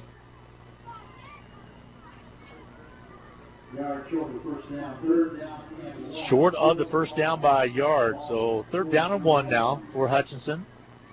That time Miles Thompson came all the way over to the sideline to just have a conversation with Coach Mike Vernon about what play is coming up. Malachi Miller is in that lineup as well. Where's number 9? Straightaway running. It's going to be Mcewen. He has the first down and more up to about the 46-yard line. So straight ahead running. Mcewen kind of upset with himself. I think he thought he was really close to popping another one and breaking one for a long one. And that's the thing. If he can get by that first line of scrimmage, he usually has some more positive yardage after it. That's where 3rd and short can be a dangerous play for the defense because they crowd the line of scrimmage. If you get past them, you're off to the races. 9 minutes remaining to go in the third quarter of play. Hutchinson trailing by 1. Keep up the morning, up the middle's Barlow into Maize territory all the way down to the 38-yard line. A burst of speed, and he'll move the chains on a big opener. Barlow getting his opportunity back in that fullback slot. Hutchinson content just to take it down the field. 8:39 to go in the third period. Down by 1, 14-13. Again, Hutchinson has not had to punt this entire football game. They turned it over with lost fumbles twice in the first half. But other than that, Maize really has not been able to stop the Salthawk offense. Barlow still in that fullback slot. Fake the man in motion to give to. This time it's going to be Hogan. There was some room. Blackwell with the football all the way down. He's going to take it to the end zone. Touchdown, Hutchinson. How close is it? It is a touchdown. It is a touchdown. What a run by Blackwell. Blackwell around that left side. It was 39-yard TD run by Blackwell. Oh, what a run with 8:09 to go. I thought for a sec it was Hogan. Hogan wears number 30 and Blackwell wears number 34. And with 8:09, Hutchinson in the third quarter is taking the lead again in this ball game, 19-14. They do opt to go for the 1 point after touchdown. Kick is up and on its way, and it is good. And your score with 8:09 to go in the third. Hutchinson 20, Maize 14. We'll be back for the Hutch kickoff right after this. Get the latest news, weather, and sports in one place. HutchPost.com. It's your one-stop news source powered by Eagle Radio. Plus, play fun contests. Save with big deals of Central Kansas. Get the latest ag news, daily obituaries. Keep tabs on your favorite sports teams, including the Salthawks and Blue Dragons. And be sure to sign up for the Hutch Post morning news in your inbox. 24 hours a day, get news when you want it at HutchPost.com. Well, Hutchinson just struck gold with a 39-yard touchdown by Anthony Blackwell, his second of the year, to make it 20-14 with a point after. Joe, you made a good point right during the break right there. Is everybody's keying on Mcewen, and that's opening up some other opportunities for other players. Oh, yeah, and when you have the leading rusher in 5A on the other side of the ball, you're going to key in on him, and Maize has done just that, but it's opened up a lot of opportunities, and the other Salthawk backs have been great with it. Yeah, it was a 39-yard romp by Blackwell. Here's the kick. It's going to be taken by the up back on the short side up to about the 36-yard line, maybe a little bit farther up the field than that. We'll see where they mark it. So Maize will have the football. Hutchinson not allowing Maize to get any long run back, Dan, but they're able to get positive yardage all the way up to the 38-yard line. That's where Maize will set up shop first and 10. Those pooch kicks are designed to limit the opportunities for the receiving team to take one all the way to the house. You hope that you can keep them inside the 35, and that time Maize did get it out to the 38. So 1st and 10 for the Maize Eagles at the 38-yard line. Avery Johnson, the quarterback, he's won the distance. 1st and 10 is what he'll face. Being a shotgun formation, he'll send a man in motion. He wants to throw the football. Screen pass on the left side. It's caught. A little bubble screen over there. And a catch is made and taken up for the first down. It depends on the marking. It's going to be really close to the first down marker. They says, yes, it moves the chains. They'll mark it right at the 48-yard line. A little simple bubble screen on that far side. Good open field tackle. I think that was Mason Weathers on the stop. Otherwise, it could have gone a lot further. Pistol formation now for Avery Johnson as a running back directly behind him in Sanders. Fumbles the football, picks it up. Avery Johnson's going to lose yardage all the way back to the 38-yard line. Hutchinson in there quickly. Had to be Jack Hopper. And it also Waymeyer over there. Waymeyer's number 27 for the Salthawks. Hopper number 37, excuse me. I saw 37 get in there quickly. So 2nd down, and we'll call it 14. Back to pass, Avery Johnson across the middle. Catch knocked away from Cahoon, incomplete. Cahoon had a little crossing pattern in the middle of the field. Incomplete pass brings up to 3rd down and long. 3rd and 13 to be exact. So 3rd down and 13. Nose of the football at the 45 for the Maize Eagles. Shotgun formation again for Avery Johnson. Back to pass, back pedals, holds up, plenty of time. Lots of protection now. It breaks down on him. Starts to run it up. He's going to take it, bring it out, and it's going to be finally knocked out of bounds. Positive yardage picked up, but not enough for the first down. Across the 50, he dances. That's where they're going to mark it, right past the 50-yard line. So it'll be a 4th down and long situation facing the Maize Eagles. Normally, you would think Maize would punt in this situation. However, that Salthawk offense has not been stopped all night by Maize, so Maize might go for it. Maize is going to go for it. 4th down and 8. Ball sitting right at midfield at the 50. Johnson does a little quick kick and it catches Hutchinson off guard. It takes a bounce for Maize. It's going to be down. Nope, not before it went to the end zone. I thought it was going to be able to get down and get a hand on it before it rolled into the blue. That's not the case. It'll be a touchback, Dan, and it'll be Hutchinson's ball with the lead at 20-14 with 6:51 to go in his 3rd period of plays. Salthawk football on KWBW, 1450 AM and 98.5 FM in Hutchinson. Hutchinson stops that Maize offense while Maize has the wind at their back. That's huge. Special thanks to board op Trace Salzbrenner as well back at the BW studios, doing a great job tonight. Joe Blake on the sideline, Sarah Peterson with the video photography tonight. Yours truly, Glenn Grunwald, along with Dan Nacarado. Sophie Hill's doing some hopping up and down right now with the Salthawks on top. She's down in Pflugerville, Texas. Here's the turn, the give, straight away running for the Salthawks, and positive yardage for Mcewen up to about the 23. So 2nd down and 7 to call. Barlow will again check out the lineup. Now he checks back in. Miller checks out. Hutchinson moving some personnel around. If you tuned in, Kokar not able to go because of a broken collarbone he sustained in the campus game. And Noah Kokar, the sensational sophomore for Hutchinson, I think he had a 3-week running of Titan Home Services play of the game so far. We're going to talk about that. Here's the pitch on the outside, a little wobble, and caught finally by Mcewen, and he gets forward across the 25 up to about the 27-yard line, moves it up to about there, brings up a 3rd down and short. 3rd and a long, about 3rd and 3 is going to be the call.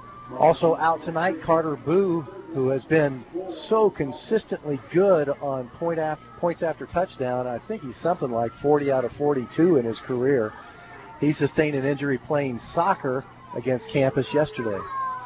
Tough loss of both those two, plus we lost Phillips earlier on as well. He had surgery here just a couple weeks ago. There's a dive and I think a 1st down carry by Barlow. 1 yard short. Oh, boy, they'll mark it right at the 29, so you're right, a yard short on the play. So 4th down and 1. See if we get the quarterback sneak by Thompson or give it to Mcewen to bust it straight ahead. I think Maize can know that Mcewen's going to get the ball, and Mcewen could still get this first down. I think so, too. You're right. They're going to stack it up in the middle, though. 4th down and 1. Key play right here with 5:04 to go in this third period of play. Could be Thompson on the sneak. The turn, they'll keep it on the outside. They'll pitch it.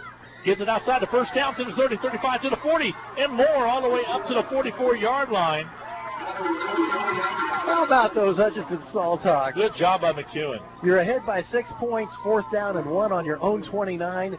And Coach Mike Vernon confident that the Hutchinson offense could convert the 4th down. 2 to 43, they'll take it. 1st and 10, Mcewen ripped it around the outside. That makes sense. Joe, that's a good call on your part. Even though Mcewen got the ball, they stacked it up in the middle, and he knew the outside was going to be open. He had positive yardage picked up. And, yeah, when I was saying that, I was thinking they could know Alec Mcewen's coming up the middle. So a great dial-up by Coach Vernon there to bring it outside. Peterson on the outside now, top part on the far side, split out wide, man of motion. The giveaway straight away is Barlow to the 45, and more. His forward momentum carries him up to about the 46-yard line. Nice pickup by Barlow. 4 on the play, 2nd down and 6. When Maize had the 4th down and about 8 at midfield, again, I was wondering if they might just decide to try to go for it because the Hutchinson offense has been unstoppable tonight. It doesn't really seem to matter to them where they start their drive. They're churning out first downs. 3:51 to go, third quarter of action. Hutchinson leading 20-14 over the Maize Eagles.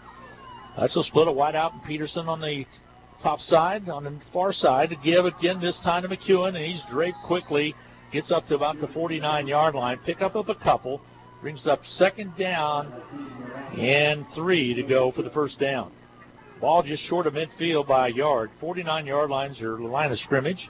And since Hutchinson went for it on 4th and 1 on their own 29, you got to assume they're in 4-down territory pretty much any time it's less than 3 or 4 yards to go on 4th down. 3:17 remaining to go in the third. There was a coach back in Pennsylvania that kept track. He hardly ever went for it. Never punted him is what I was trying to say. He always went for it on 4th down and was about 64% successful. To keep the pitch on the outside. Hogan has it across the 50. Has the first down, leans forward, and gets more yardage out of it all the way to the 45-yard line of Maize. 1st and 10, Hutchinson.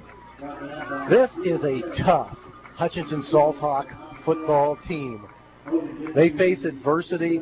They face challenges. They get behind sometimes, but they almost always find a way to persevere. Great block by Barlow on that run by Hogan. 1st and 10 now, Hutchinson. Ball on the Maize 45-yard line. 2:39 remaining to go in this third period of play. Maize, though, can come from behind as well. They were down by 10 late in the ball game. There's a give, little Billy series, just across the 45 to about the 44.5-yard line. Excellent. The ball carrier. Excellent point, Glenn, because Maize was down against Maize South, found a way to come back and win. They were down against Derby, found a way to come back and win. They were down by 10 late in the fourth quarter against Derby and came back and got the win. Southeast is lean on top of Scott City at halftime, 24-0 on some scores that are starting to come in. Don't forget the scoreboard show, or the BW Scoreboard Show, with Nick Gosnell, hosted by Nick Gosnell, at 10 o'clock tonight if you want to catch up on all the scores across the state of Kansas. Trying to get Belly Series straight up way, running again, and not able to get nothing. Mcewen, they're just stacking it up on the inside. He got to about the 48, and now it's a 4th down and long, comparatively to the other situation, Dan, where it was 4th and 1. See if Hutch goes for it or not, or extend to decide to punt the football away. It's 3rd down, excuse me. I apologize. 3rd down and 8 situation. So it will not be 4th down yet. Let's see what they do on this one. 1:20 to go. The down marker. They might have to take a timeout. Not much time left on the play clock. 4, 3, 2. Got to go quick, and they'll call timeout. You're exactly right, Coach Vernon. Called the timeout, and they're going to talk things over. We will as well. 1:03 to go in this Third quarter of play, Hutch leading at 20-14. Hutch facing a third down and long situation just across midfield. We'll be back in 30 seconds. It's time to finish your taxes. Whether we filed your extension or not, bring your tax information to H&R Block and let our tax professionals ensure you get every deduction and credit you deserve. And our offices in Hutchinson, Lyons, and Ellsworth are open to assist you. Don't wait to file your tax return and risk penalties for missing the deadline. Make an appointment now and put our expertise to work for you.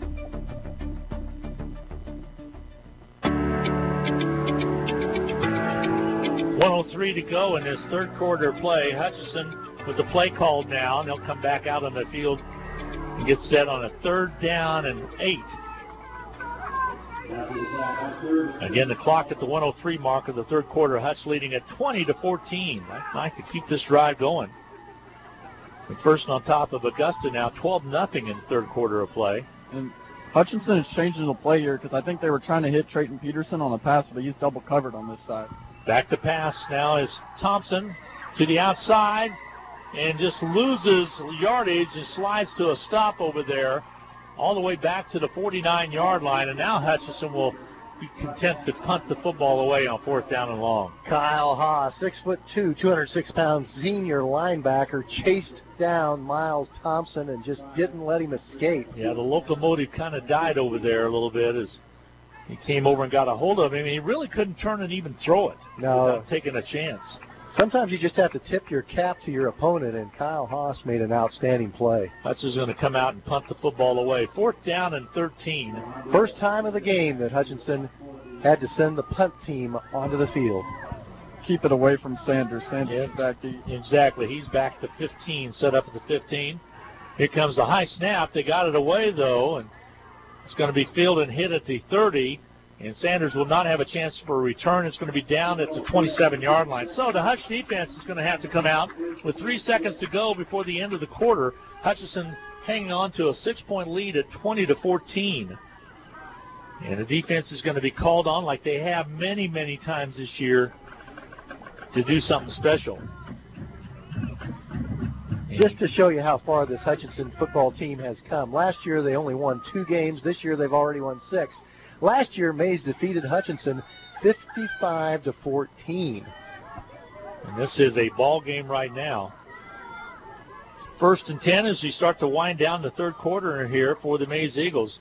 They give it straight ahead, running by Sanders. Has some room to run. He's in the open field all the way up to midfield. Cuts to his left. Now down the center. Cuts to the left again on the outer perimeter down to the 30. Trying to get the angle on him and finally knock him out of bounds. A big pickup of positive yardage all the way down inside the 20-yard line. They'll mark it at about the 17.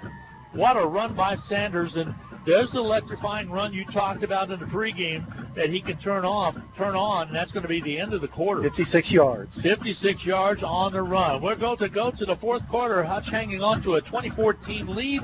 The Maize knocking on the Salthawks' door with the ball, 1st and 10 at the 17. We'll be back in 1 minute. Hutchinson High School Sports is on the air thanks to these outstanding Salthawk boosters. Portfolio Recovery Associates of Hutchinson, Dr. Randy Smith of Appalachian Animal Hospital, the Wynn Insurance Group of Hutchinson, Summit Surgical, the Hutchinson Clinic, the Medicine Shop, and Jackson Meat. Hutchinson High School and Eagle Radio Sports thank these Salthawk boosters for their continued support of Hutchinson High School athletics. Need to send someone money? Pay a babysitter? Split the bill? Use First Pay. It is the person-to-person payment option located right inside your online banking app. There is no need to download an additional application. It is simple, safe, and secure. We're first for you. Visit fnbhutch.bank to learn more, or click on your First National Bank app to get started. You can also stop into a location nearest you, and we're happy to help. First National Bank of Hutchinson, member FDIC, equal housing lender. Giveaway straightaway running by the Maize Eagles. Nothing there, and it's going to bring up a 2nd down and long situation. And they're going to mark it right again at the 17. So no gain on the play. 2nd down and 10. Started the fourth quarter of play. 2014. Hutchinson with the lead by 6.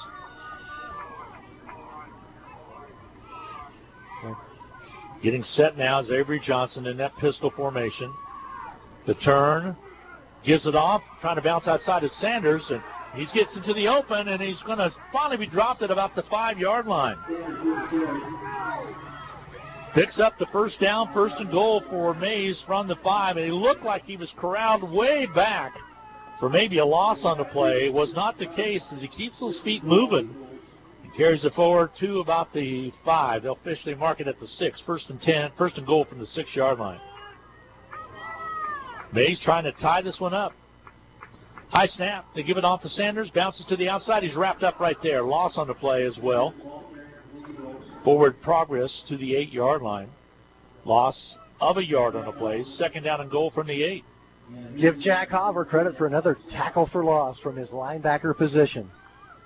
Josh Sanders now with about 120 yards rushing in this game on 12 attempts. 2nd down and goal for the Maize Eagles. Football, they say, officially on the 7. Actually, it looks like the 8-yard line. Scoreboard showing 7. Long snap count. They want to throw it. Pass made. Catch down to about the 3 is good, but dropped right there. Cahoon with the catch.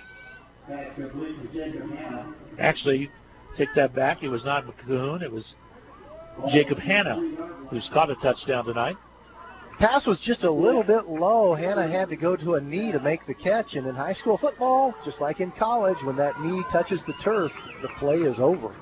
3rd down call now for the Maize Eagles. They will send to the line in the ballgame. Kyle Haas will come in as a linebacker. Are they going to be a lead blocker? There's going to be a lead blocker in this situation. Here's the turn to give to Sanders, trying to pop to the outside. He's going to be pulled down from behind. A loss on the play back to about the 4-yard line. Hauber came in and draped on top of him and pulled him for the loss. Well, they brought Haas in as a lead blocker for the power formation, and Jack Hauber had nothing of it. 4th down and 4 to go. Some fans worried about the spot because I thought also that it might have been a loss on a couple. So now a shotgun formation situation. And Avery Johnson looks to the sidelines. Now he's back and set. Slaps the ball. Wants to go to the air. He's going to throw it. Trying to take it in. He's going to take it in himself, and he does. He ties up the game at 20 from 4 yards out. That was just about a win-win situation for Johnson. If the defender comes up to stop him, Dan, he's able to just lob it over his head for the touchdown pass. When he took with the receiver out there, he left a wide open lane to the end zone, and we're tied at 20 apiece. Don't see the run-pass option all that often in high school football, but you saw it just there. 4-yard touchdown run by Johnson. Makes it 20-20 to point after to give the Maize the lead with 8:51 to go in the ballgame. Kick is on its way. It is up, and it is good. Your score, 21-20. Maize with the lead by 1 over the Salthawks of Hutchinson. We'll be back for the Maize kickoff right after this 30-second timeout. It's football season, when the weather is warm one day and cold the next. Stay ahead of cold and flu season by drinking plenty of liquids, getting enough rest, and keeping your hands sanitized. Come see the friendly folks at Ashcraft Pharmacy, your locally owned Health Mart pharmacy, for over-the-counter medications to help alleviate symptoms. And if you need a prescription, we offer free mail-out, free delivery, or call ahead for our handy curbside service. Go Salthawks! From Ashcraft Pharmacy in the Hart Shopping Center, South Hutchinson, and Health Mart, caring for you and about you. Welcome back. 4th quarter action. 8:51 to go in the 4th quarter of play. Hutchinson getting set to receive the Maize kickoff after Maize went right down the field with a big Sanders run to set up the touchdown by Johnson from 4 yards out. 21-20 your ball game. An excellent ball game. Maize with the lead. So now Hutchinson's turn to receive on the kick. It's going to be taken at about the 20-yard line. They jump on it. Loose football. Maize comes up with it. The turnover, the 3rd of the night against the Salthawks, as they couldn't field the kickoff, and it's going to be Maize football at the 24 of Hutchinson. A lot of coaches like to go for the jugular on a turnover like this, so don't be surprised if you see Maize come out and try to throw it to the end zone on 1st down. Hutchinson defense being called upon again after Hutchinson special teams not able to return that ball, coughed it up. Maize was able to get down and get on it. And now Maize with a 1st and 10 from their own 24 with a 21-20 lead. A split wide out on the right side. Trips on the left. The give to the keeper by Johnson has some room. 20-15-10. He's all the way down to the 8-yard line of Hutch. A 1st and goal situation on Avery Johnson, running it himself. So right now, 21-20.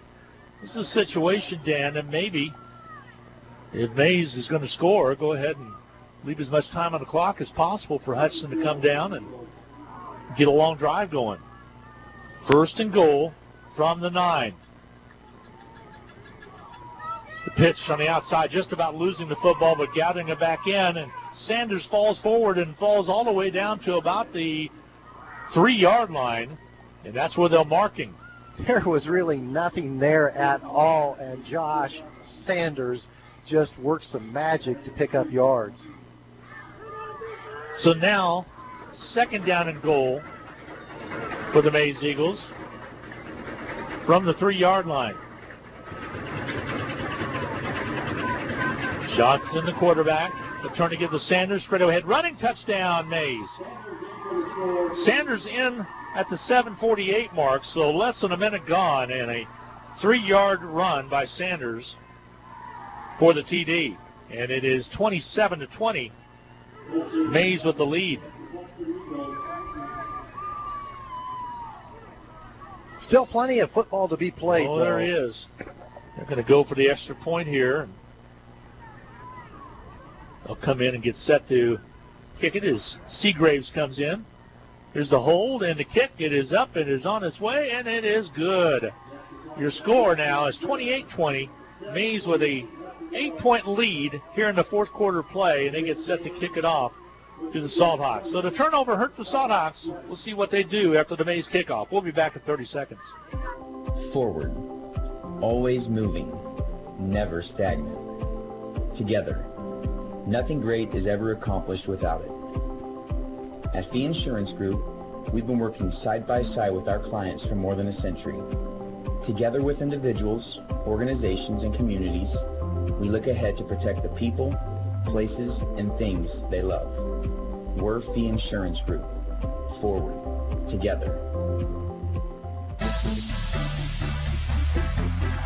Well, turnovers have hurt the Salthawks tonight, Dan, on a couple different occasions. Right there was the muff kickoff, and we're coughed it up at the 24-yard line, gave Maize an opportunity to take it in, and now the 1-point lead becomes an 8-point lead at 28-20, but it is a 1-score lead here. That's right. And Hutchinson has an opportunity to get this ball and drive it right down. Hutch offense has been effective the entire game. Here's the kick, and they're going to put a toe into it and kick it away. It's going to be taken at about the 20-yard line. It turned upfield to the 25, up to about the 28-yard line. They'll mark it closer to the 30, so Hutchinson will have the football. That was Peterson on the return. And you used the verb taken, and that's exactly right. He just went over there and took the ball when it looked like a teammate was about ready to field it. No doubt about that. Let's go down on the side of the field and talk with Joe Blake. And Joe, Hutch needs to put a long drive here together. They'll have it at the 30, 70 yards away from pay dirt. Oh, yeah, and, they need this drive, but at the end of the drive, they have to stay disciplined and know they've got to make a 2-point conversion because it's about that time for True. First things first, got to get the Correct. Ball into the end zone. Hutch 1st and 10 from their own 30-yard line. Thompson, the quarterback, gives straight away running right up the middle. Mcewen gets about 3 yards on the carry, 2nd down and 7. Hutchinson wants to drive down the field, score, and then they don't want to celebrate too much after that TD. They want to get that 2-point conversion play ready to go, and I'm sure that Adam Kroll, Travis Thurston, Mike Vernon have one in their hip pocket that they know what they want to run should they get the opportunity. 7:15 remaining to go in the 4th quarter of play. Hutchinson down by 8, 28-20. 2 4th-quarter touchdowns by Maize. The give straight away running again. Mcewen takes it all the way up to about the 38-yard line, so short of the first down by a couple yards. It's going to bring a 3rd down and 2. Again, those 2 lost fumbles in the first half didn't lead to Maize points, but they cost Hutchinson scoring opportunities. And then the muffed kickoff gave Maize a very short field, and they did capitalize on that one with a touchdown. Mike Burnham sending in the play from the side. Thompson has it. Now they're going to regroup and huddle up. 13 on the play clock. You're going to have to go pretty quickly here. Let's split Peterson wide left. Thompson, the quarterback, 4-3. Down they throw it. Pass is caught by Peterson on a slant pattern across the 50, all the way up to about the 49-yard line. These are two impressive high school football teams, both on offense and defense. Both of them have lots of tools at their disposal. Both teams very well coached. Now, one of those tools, that left arm of Miles Thompson, as he was right on the money on a slant pattern to his favorite receiver, Peterson. The turn, give it away, straight ahead running all the way up, a 5-yard pickup by Hutchinson. Actually a 4-yard pickup, Mcewen up to the 45. Second down and 6 to call. And it's been a very well-played game. I think a grand total of 4 penalties this entire football game. Miller split wide on the right side. I'll put Peterson on the far side. Your slots are in there as well. So on the outside, and incomplete pass. Another one that was almost a live football as he threw it to his right. You have Zach Hogan out there. Incomplete pass brings up a 3rd down and 6. Wouldn't have been a bad call if he was able to catch the ball in stride and move to the right side. Right now, a key 3rd down and 6 call from the 45 of Maize. 5:31 remaining to go in the contest. Again, all the matchups will come out of the state office tomorrow. We should be able to figure out something when we get some of the other scores in tonight. The turn to give, the keep by Barlow. He has the first down. That's a key first down run by Barlow. Depends on the spot. It is a first down. They're going to move it. They're going to mark it at the 38. Barlow and Mcewen make each other better. They'll mark that right at the 38-yard line of Maize. Nice quick opener for Barlow. Joe Blake. Yeah, and I was down here talking with Kokar, and we were talking about what play was going to be running. We thought rocket toss, and Coach Vernon faked the rocket toss with Barlow. Yep, here's the throw by Thompson. He scatters out on the left side. Wants to throw the football, finally tucks it away and keeps it. He gets back up to the original line of scrimmage and maybe lost a yard. It takes a lot of tacklers to bring Miles Thompson down. 4:52 stops the clock as he went out of bounds, remaining to go into contest. That's the other thing the Salthawks are facing is that clock right now, Dan. And 2nd down 11, loss of a yard. Hutchinson has 2 timeouts to go. If they don't score on this possession, it's possible they'd get another opportunity, but they probably not likely. Yeah. Definitely want to get it in on this drive. 4:52 to go in the 4th period, down by 8. Option on the outside. There's the pitch. Trying to turn it off to the 40. Cuts inside. Mcewen still on his feet. Back pedals. Gets positive yards. Short of the first down, however, but it's going to be coming up a short situation. How did he avoid going out of bounds? They do give him the first down. That was an incredible job of keeping his balance and staying in bounds. To the 27. 1st and 10, Hutchinson. 4:37 to go in the contest. Barlow remains at fullback. Mcewen fakes the motion. The kid this time, the keeper. And it's going to be Blackwell all the way down to about the 20-yard line. Thrown through the turf hard. They'll mark it at the 21. So 2nd down and about 4 for Hutchinson. So they're mixing it up a little bit between the Blackwell, Barlow, as well as Mcewen. Barlow will set up in that fullback slot again. In that left slot's Mcewen. Mcewen in motion. Turn to give away to Barlow. He's got some room. 15. Down to the 10. 5. Touchdown, Hutchinson. Barlow takes it in from 21 yards out on the TD. A big quick opener. Once Barlow saw that hole, he was not to be denied, Dan. He took it straight up the middle. A big touchdown by Barlow. Well blocked up front by Ragoza, Sykes, Doobie, Kepler, and Fan. Well run by Barlow. And now we'll see what two-point conversion play the Salthawks will dial up. I guarantee you they have a go-to play that they want to run in this type of situation. 28-26. Maize with the lead by 2. Keeper, pitch on the outside. Mcewen tries to turn it upfield. Trying to get closer. He will not. He'll be dropped at about the 4-yard line, so the PAT is not any good.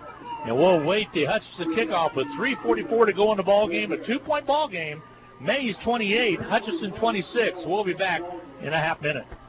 The No Fair sale has been extended and the discounts are falling just like the temperatures. Pools Plus offers spas in every size, shape, and price range. We are sure to have the spa to fit you and your needs. Purchase a new hot tub during October and Pools Plus will donate $50 to the United Way of Reno County. What a great way to give back and relax. Shop local, shop Pools Plus, 21 East 1st in downtown Hutchinson.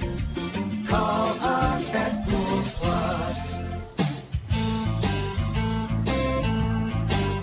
Well, Barlow from 21 yards out and a point after try for 2 was not any good. And it makes it 28-26 right now. Maize with a 2-point lead. Now the question here, do you try an onside kick? That's what Maize thinks they're going to do. Given the way Maize is lining up with the 10 men up so close to the 50-yard line, I think you try to kick it to some open space somewhere around the 30 or 35-yard line. So here we go with 3:44 to go in the contest. Got Maddox Hennahaw down here by the Hutch sideline. Here comes the kick. It's going to be an onside kick. It's going to be go to 50, and Hutch has it. The Salthawks have came up with the onside kick at the 48. Mike Burnham with iron steel in his bloodlines because he just decided why not. And it almost hit Maddox Hennahaw right in stride. It was almost as accurate as a pass. They'll mark it at the 48. They hit it right where they needed to on the near sidelines. Hennahaw was out there. 3 Salthawks were there to get on that football. And it's 1st and 10 with 3:44 to go in this 4th period of play.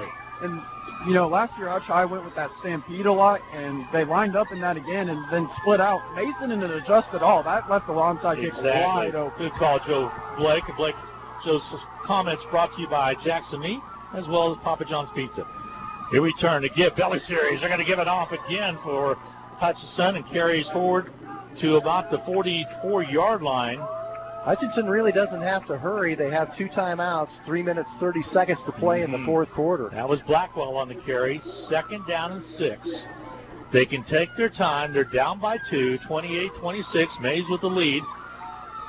Hutchinson had taken the lead and missed a extra point, which made them have to go for the 2-point conversion that failed a little while ago. The turn, give it a middle. Barlow's got some room. He's at the 40, down to the 38-yard line. Fighting forward for the 1st down. He'll move the chains. 1st and 10, Hutchinson. Barlow, extra yards after the touch, defensively touched. Carried it all the way down. Nice pickup right there of about 7 yards. Moves the chains. 1st and 10, Hutch from the 36. Kyle Haas had to come out of the game, the outstanding linebacker for Maize. He sustained some kind of an injury on that play. 2:55 to go in the contest. Under 3 minutes now. Hutch will split Peterson wide on the right side. Go with the slots. Barlow back in that fullback position. Man in motion. Mcewen to pitch to Mcewen. Rocket pitch on the outside. Gets away from one defender. Off to another one. Turns upfield all the way to the 35. Worked and got a yard out of the play. 2nd down and 9. They had that one read pretty nicely, but Mcewen still got a yard gained on the play. Mcewen just always finds a way to make something positive happen. Well, they knew the rocket toss was coming just about, and with Mcewen over in that slot where normally Kokar plays, now they're going to split him out wide on that left side over in the slot as well. Peterson on our near side. Peterson has single coverage. Back to pass. They want to throw it, but Thompson trying to go again. Now he throws it. Incomplete pass. It brings up a 3rd down and 9 call. Definitely wanted to go to Peterson against the man-to-man single coverage. Defender had no help looked like Peterson might have been getting the call in from the sideline about the time the ball was snapped. He was a little late getting into his route. He got jammed at the line of scrimmage. Pretty good job that time by the Maize Eagle defense. Clock's at the 2-minute mark and a timeout on the field. We'll get a break in. 28-26, Hutchinson down by 2. Maize with the lead. We'll be back in a half minute. Hutchinson High School sports is on the air thanks to these outstanding Salthawk boosters. Portfolio Recovery Associates of Hutchinson, Dr. Randy Smith of Appalachian Animal Hospital, the Wynn Insurance Group of Hutchinson, Summit Surgical, the Hutchinson Clinic, the Medicine Shop, and Jackson Me. Hutchinson High School and Eagle Radio Sports thank these Salthawk boosters for their continued support of Hutchinson High School athletics. Welcome back, Salthawk football on KWBW, Hutchinson, Kansas. So glad to have you along. Glenn Grunwald, Dan Nacarado, Sarah Peterson on the video, and Joe Blake on the sideline. And Joe, a 3rd down and 9 call here with the ball on the 35-yard line with exactly 2 minutes remaining to go. And Hutchinson's really mixed it up in here in the 3rd and 4th quarter. Yeah, and, Maize has looked to double Trayton Peterson in some cases, leaving nobody over the middle of the field besides linebackers. So if either Mcewen, Barlow, Blackwell, if anybody can get past that first level of tacklers, it could be 6. So everybody you name can. Barlow's not going to be in there for right now, as they're going to go back with Mcewen at that fullback spot. And Hutchinson's going to try to get her done here on a 3rd down and 9 situation. 3rd and long. 4 down territory, however. Back to passes. Thompson across the middle. Catch is made at the 20. Joe Blake called it right across the middle. And the catch was made out there by Hogan at the 20, 1st and 10. Move the chains. So Hogan went high. He had to stretch to get to the football. Fell and dropped and was dropped right at the 20, 1st and 10 Hutch. Clock at the 1:44 mark. It's Alec Mcewen time. Thompson up under center. The turn to give to Mcewen. He's at the 15, to the 10. Drives players with him all the way down the 6-yard line. Fumble on the play. Maize says they have it. Let's see if it's down or not. They'll come in and not ruled yet. It will be down. It'll be Hutchinson's football. Down at about the 7-yard line, the actual markage. 1st and goal from the 7 for Hutchinson. 1 minute and 27 remaining to go in this 4th quarter of play. They'll mark it officially at the 8. 1st and goal, Hutch.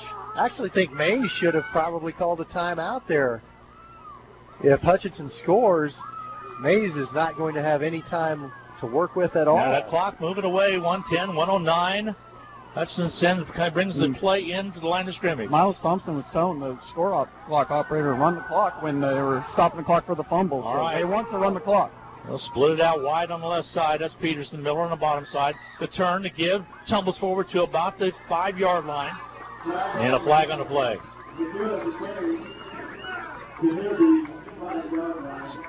Time stop with the flag. 52 seconds to go. Let's see what the call is going to be. The white hat will get the call from the line judge. And it's going to be against Maize. Face mask is the call. They got the inside of the helmet on the back. So that'll move it half the distance to the goal. They'll mark it right at the 3-yard line. 1st and 10 from the 3. And Maize is still not taking any time out. 50 seconds to go. Clock moving away. Now it's down to 46. Does Hutch play for the field goal here, down by 2? 1st and goal from the 3-yard line. Let's see if we can get a score here.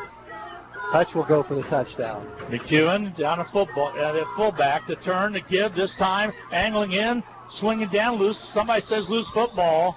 But I think it's going to be down and still be Hutch's ball at about the 2-yard line. I don't know.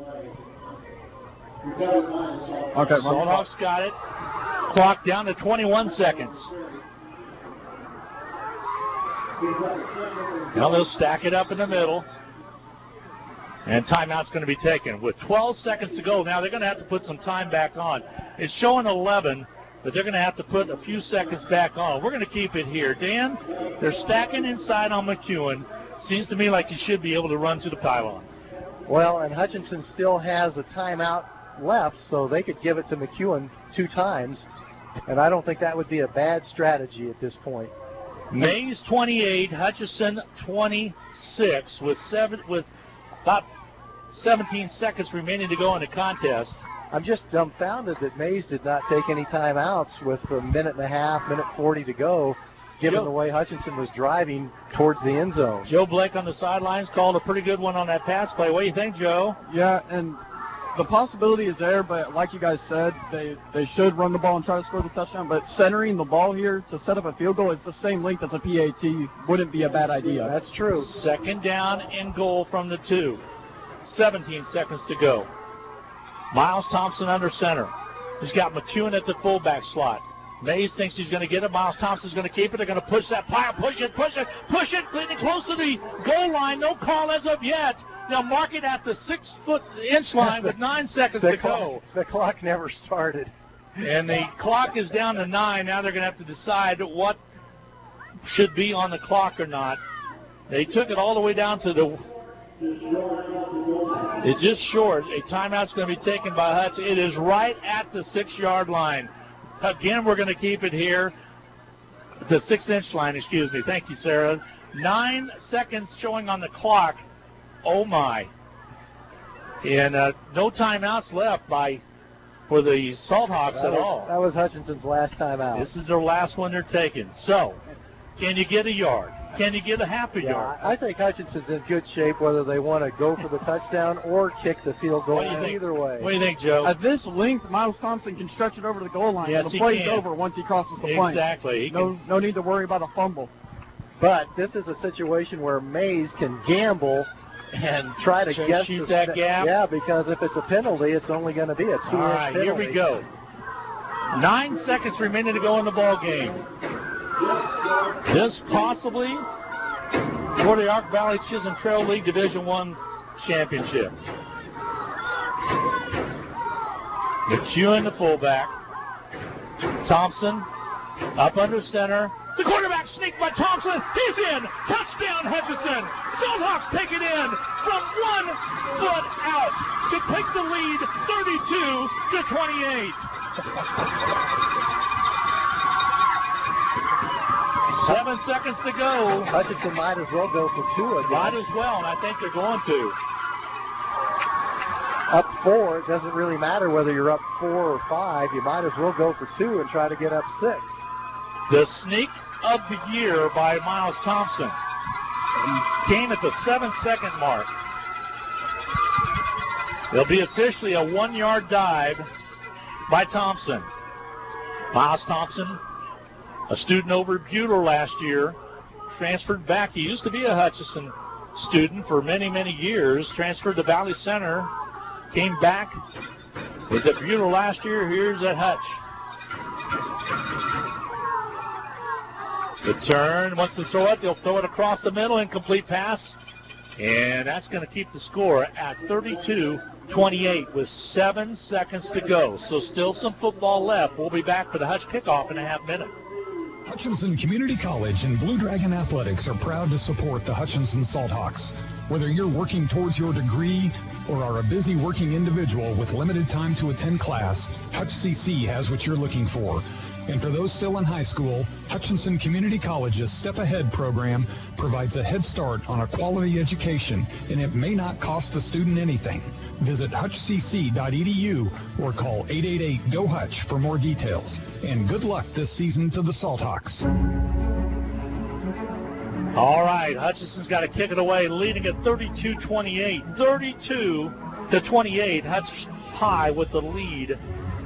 Don't go away. Things can happen. Crazy things can happen. 7 seconds to go. You got to have your coverage down there. Before, they had flipped it to Sanders, so that probably the coaching staff probably talked about that, to say they're going to try to put it in his hands and make something happen. You'd be better off to kick it out of bounds and give Sanders any chance. You're exactly right on that, Joe. Thank you very much. Joe Blake's comments on the sideline brought to you by Jackson Meat, as well as Papa John's Pizza this year. Here comes the kick.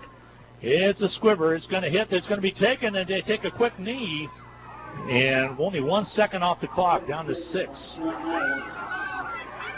And that's going to set up shot for probably one big, long try. A Hail Mary attempt is against the wind. Exactly. All right. They're going to mark it at the 30. So Maize will have the football. And you got prevent back here. You got dime coverage back here. You don't have nickels. You have quarter coverage back here. You do not want a Maize player getting behind you. Here comes a hook and ladder. You're dating yourself on that one, Cowboy. Let me tell you.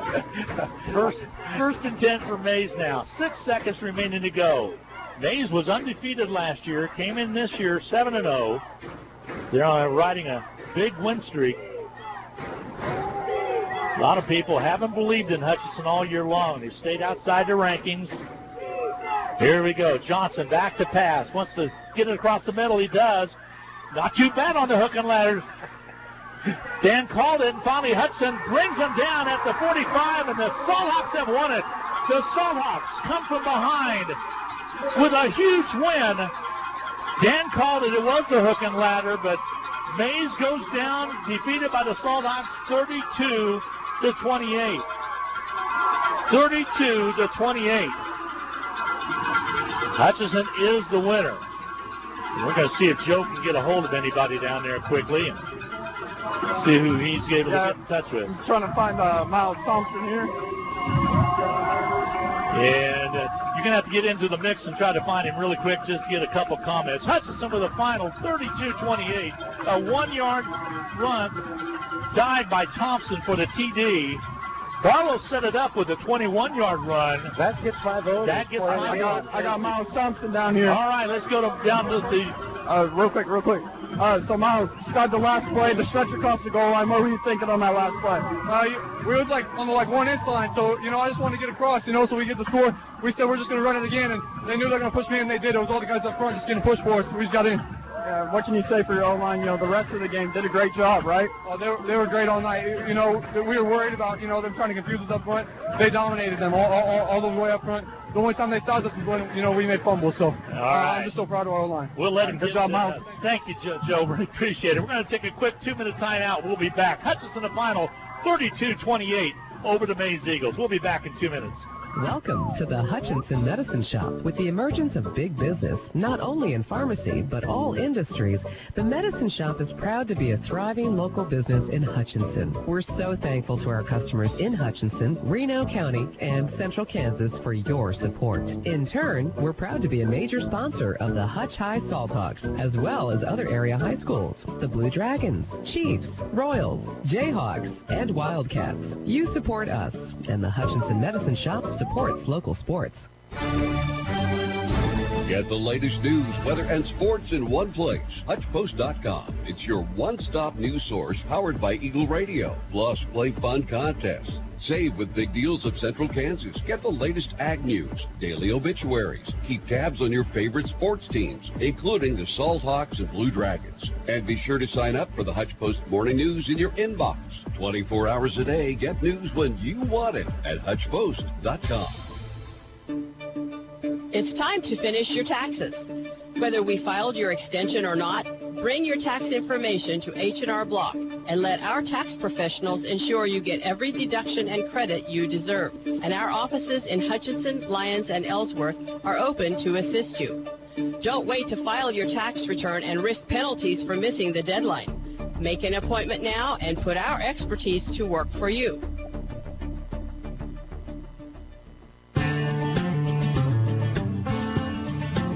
Cold night in Hutchinson. What a win for the Salthawks. They come from behind to win at 32-28. And it's time for the Medicine Shop post-game wrap-up, brought to you by the Medicine Shop at 14th and Main. There are going to be a lot of people going in there for Pepto-Bismol and whatever from the Medicine Shop. As what a ball game, a job done, a 21-yard touchdown run by Barlow to pull within 2, 28-26. But then the big run to take it all the way down by Barlow, all the way down, and then the face mask call set it to half the distance to the goal, and then finally they got it to the 1, and Thompson stretched it across to get the touchdown. and a great win, 32-28. That was exciting, and ladies and gentlemen, Hutchinson Salthawks are your AVCTL League champions and probably the number 2 seed in 5A on the west side of the bracket. It looks right now. It certainly does. As Maize falls to defeat, they go to 7-1. Hutchinson goes to 7-1. It's time for the Medicine Shop postgame capsule, brought to you by Little White Castle at 14th and Main. Flu shots, they got them. Pneumonia shots, they got them. Shingle shots, they got them. And I tell you what, they got a lot of Tums for the tummy, and some people might have been needing that in this ball game. Hutchinson comes out a winner. Again, the Medicine Shop. Give them a try. They delivered. They did a little bit of everything. CBD oil. We really appreciate their sponsorship of both the Coaches Show as well as also, of course, the stats as well. Here's how it all started. As a 2-yard run by Thompson at the 5:46 mark. Hutch took a 7-0 lead with Martinez kick. And then coming right back was Maize to tie it up at 7-7 with a Sanders run from 7 yards out. Zach Hogan got in on the action as he was able to score in the second quarter of play, an 11-yard run to take it in, make it 13-7. Hutchinson with the extra point that was not any good. And you go to the 3:33 mark of the second quarter, a 4-yard pass to Jacob Hanna from Maize, and they were able to make it 14-13 with the extra point. Halftime was what that score was. Maize up by 1. Then you got an Anthony Blackwell 39-yard run. The point after was good. Hutch took the lead at 20-14. You turn around at the fourth quarter mark. It was a score by Maize, 8:51 to go in the fourth, a 4-yard run to make it 21-20. They regained the lead with that point after. Then you turn right around. You cough the football up in a 3-yard run by Sanders to make it 27-20 and then 28-20 with the extra point being good. Things look kind of bleak for Hutchinson, but then Barlow with a 21-yard run with 3:44 to go in the contest. The 2-point conversion was not any good. It made it 28-26, and just a little while ago, a Miles Thompson dive from 6 inches out, a 1-yard touchdown officially, 32-28, and he was able to score it. They got down there because of a great Barlow run. And also you had Mcewen as well doing a great job tonight. That's how they got it done, as Hutchinson comes out a winner tonight in dramatic fashion, 32-28. What's some other numbers we have there, Dan? Well, in spite of the fact that the score was so close at the end, 32-28, Hutchinson really did control this football game. Hutchinson ran 71 plays compared to only 38 by Maize. Hutchinson 426 yards to 268. The 3 turnovers made the game close. But then the big onside kick recovery with 3:44 to go. It was a great kick by Martinez, and Maddox Hinaha caught it right in stride to secure another possession for the Salthawks. They took advantage of it, went down and scored. We thought that Alec Mcewen would have 30 or 35 carries tonight. He actually did carry the ball 30 times, 139 yards. Zach Hogan, 15 attempts, 121 yards, and 2 touchdowns. Jalen Barlow, 77 yards, 9 attempts, and a huge fourth quarter touchdown. Miles Thompson with 2 touchdowns tonight. Miles Thompson was 6 of 8 passing the ball for 73 yards tonight. That Salthawk defense held the Maize Eagles to just 8 completions tonight. 8 for 15, 105 yards. Avery Johnson. Josh Sanders, again, the 1-2 punch. Josh Sanders, 15 attempts, 129 yards, 2 touchdowns.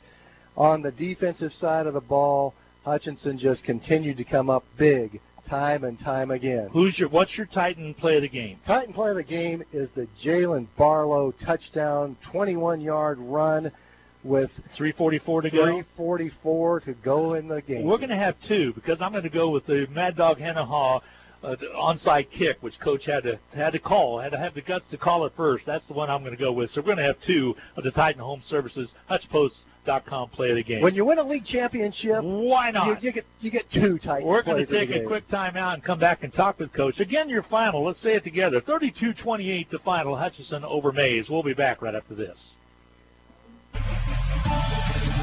You've been listening to Hutchinson Salthawks Sports on VW Radio. Our broadcast was brought to you in part by Ashcraft Pharmacy, the Insurance Group, Pools Plus, and the Hutch CC Business Office. Salthawks Sports is also brought to you by the Salthawk Boosters, Portfolio Recovery Associates, Apple Lane Animal Hospital, Edward Jones Financial Advisor, William Thacker, and the Hutchinson Clinic. Stay tuned. Our Coaches Show is next on VW Radio. Get the latest news, weather, and sports in one place. HutchPost.com. It's your one-stop news source powered by Eagle Radio. Plus, play fun contests. Save with big deals of Central Kansas. Get the latest ag news, daily obituaries. Keep tabs on your favorite sports teams, including the Salthawks and Blue Dragons. And be sure to sign up for the Hutch Post Morning News in your inbox.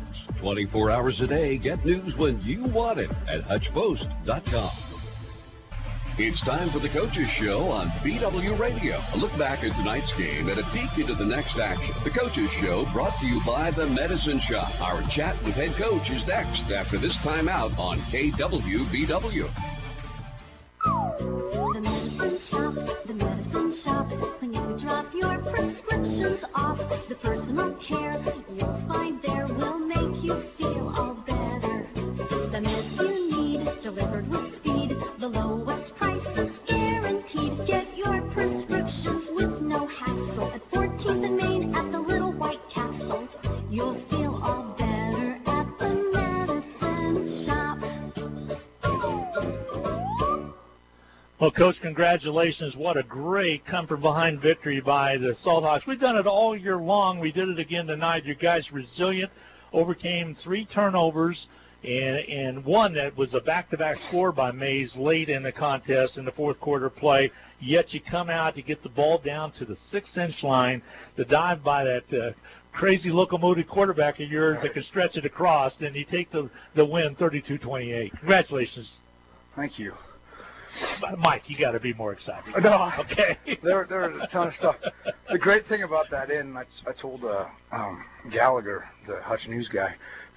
So you know, we just used our last time out. We're on like the 6-inch line. I go, what do you guys think? Like, cars, which means sneak. And they're like, Miles will dunk it. Sure enough, they did. Well, and that's what we said up here. He's 6'7". He can just reach it out. That's what Joe Blake said on the sideline. Just stick it across the line and get the line. Now, right there, that had 7 seconds to go, but we had a lot to get it down there. Number one, Barlow with a great run to take it down. The Mcewen with another great run as well to take it down there. Blackwell contributed. He had some running backs that stepped up tonight. Zach Hogan had that pass over the middle, and then he got hit real hard, but I mean, that was a big play, and he held on to it. That was a great moment. By the way, our sideline reporter called that play. He said that Peterson had been doubling up on him, and something over the middle should be open, and it was. Right.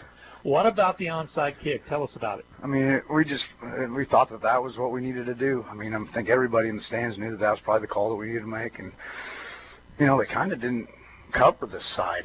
Like, they were so far over, and then Alejandro, he put it right where he needed to, and you know, we made a play. You actually had 3 Salthawks that could have jumped on it right over there on the side right there and got it down. What I liked that was just is part of it. They waited that for the 10 yards there, you know. And Mace Kroll has been working with that all year, and you know, we needed it, and the kids made a play. Outstanding, and a league championship to go along with all this. The kids are excited. I bet they are. We're going to take a quick break and come back and talk about next week, as we will be in the playoffs right back here at Gallons. We'll be back right after this. Welcome to the Hutchinson Medicine Shop. With the emergence of big business, not only in pharmacy, but all industries, the Medicine Shop is proud to be a thriving local business in Hutchinson. We're so thankful to our customers in Hutchinson, Reno County, and Central Kansas for your support. In turn, we're proud to be a major sponsor of the Hutch High Salthawks, as well as other area high schools, the Blue Dragons, Chiefs, Royals, Jayhawks, and Wildcats. You support us, and the Hutchinson Medicine Shop supports local sports. Glenn Grunwald, Dan Nacarado, along with Mike Vernon, also Sir Peterson, our video photographer tonight, as well as Joe Blake on the sideline. Coach, a great call to get that touchdown made with just 7 seconds to go. You had good coverage on on the kickoff, actually. They dropped the knee real quick and had to take it, and Dan called it the hook and ladder, and it's exactly what they ran, but time ran out on them. Now, that'll put us probably as the second seed in 5A. The official count will come out tomorrow, but Maize will drop. They were number 2. We were number 4, depending on what happens with Goddard and what's going on there. But still a good chance for us to either be the second or third seed, and it doesn't matter who we play. We match up here at home next week. Yeah, it's going to be great. Good to be back in Gallons.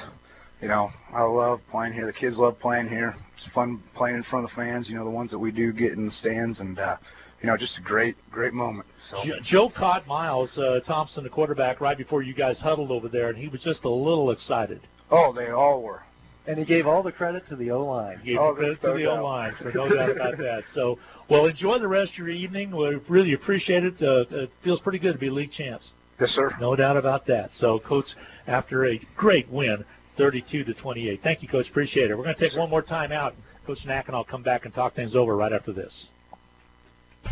You've been listening to The Coach's Show on BW Radio. The Coach's Show has been brought to you by the Medicine Shop, 14th and Main. Thanks for listening to Salthawks Sports on KWBW Radio, 1450 AM and 98.5 FM.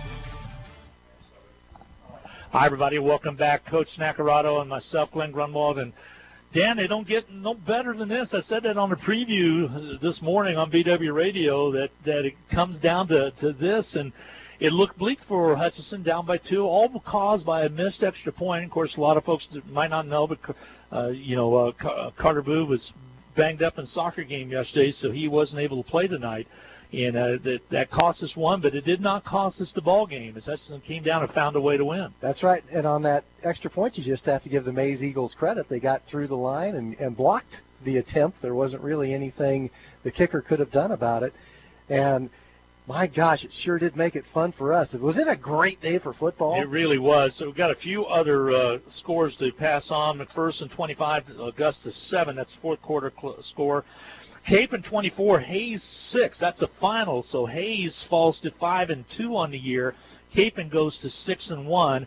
And we kind of got to look for that Goddard score to see what's taking place with that. Smith's center in the fourth quarter leading at 29-14 over Inman.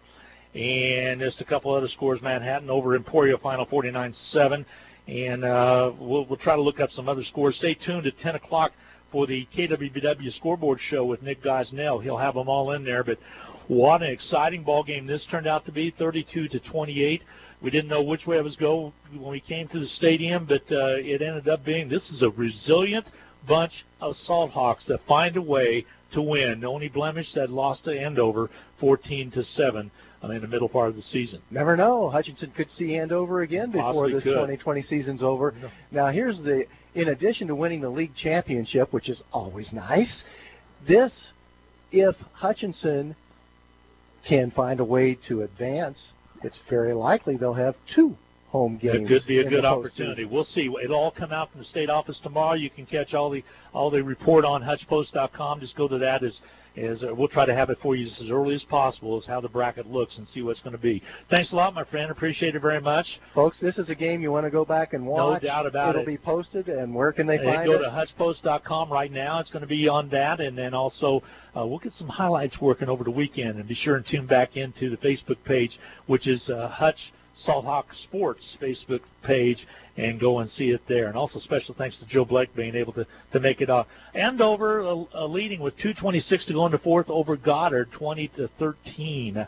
So that could drop Goddard down. So I think we're right. I think Hutchinson's going to end up sneaking up there to get that second seed, which would be outstanding out of the West. No doubt about it. Thanks, partner. Appreciate it. Always a pleasure. Special thanks from Trey Stalsbrenner as well, our board operator for tonight, as Hutchinson snapped that long winning streak that Maize had, and by the score of 32-28, an exciting ball game at Gowan Stadium tonight. So long, everybody. Enjoy the rest of your weekend. Stay safe. Keep those masks on. And we'll see you next week. We'll be back with more this coming Friday night, and playoff action starts for 5A. Again, your final, 28-32, Hutchinson over Maize. So long, everybody.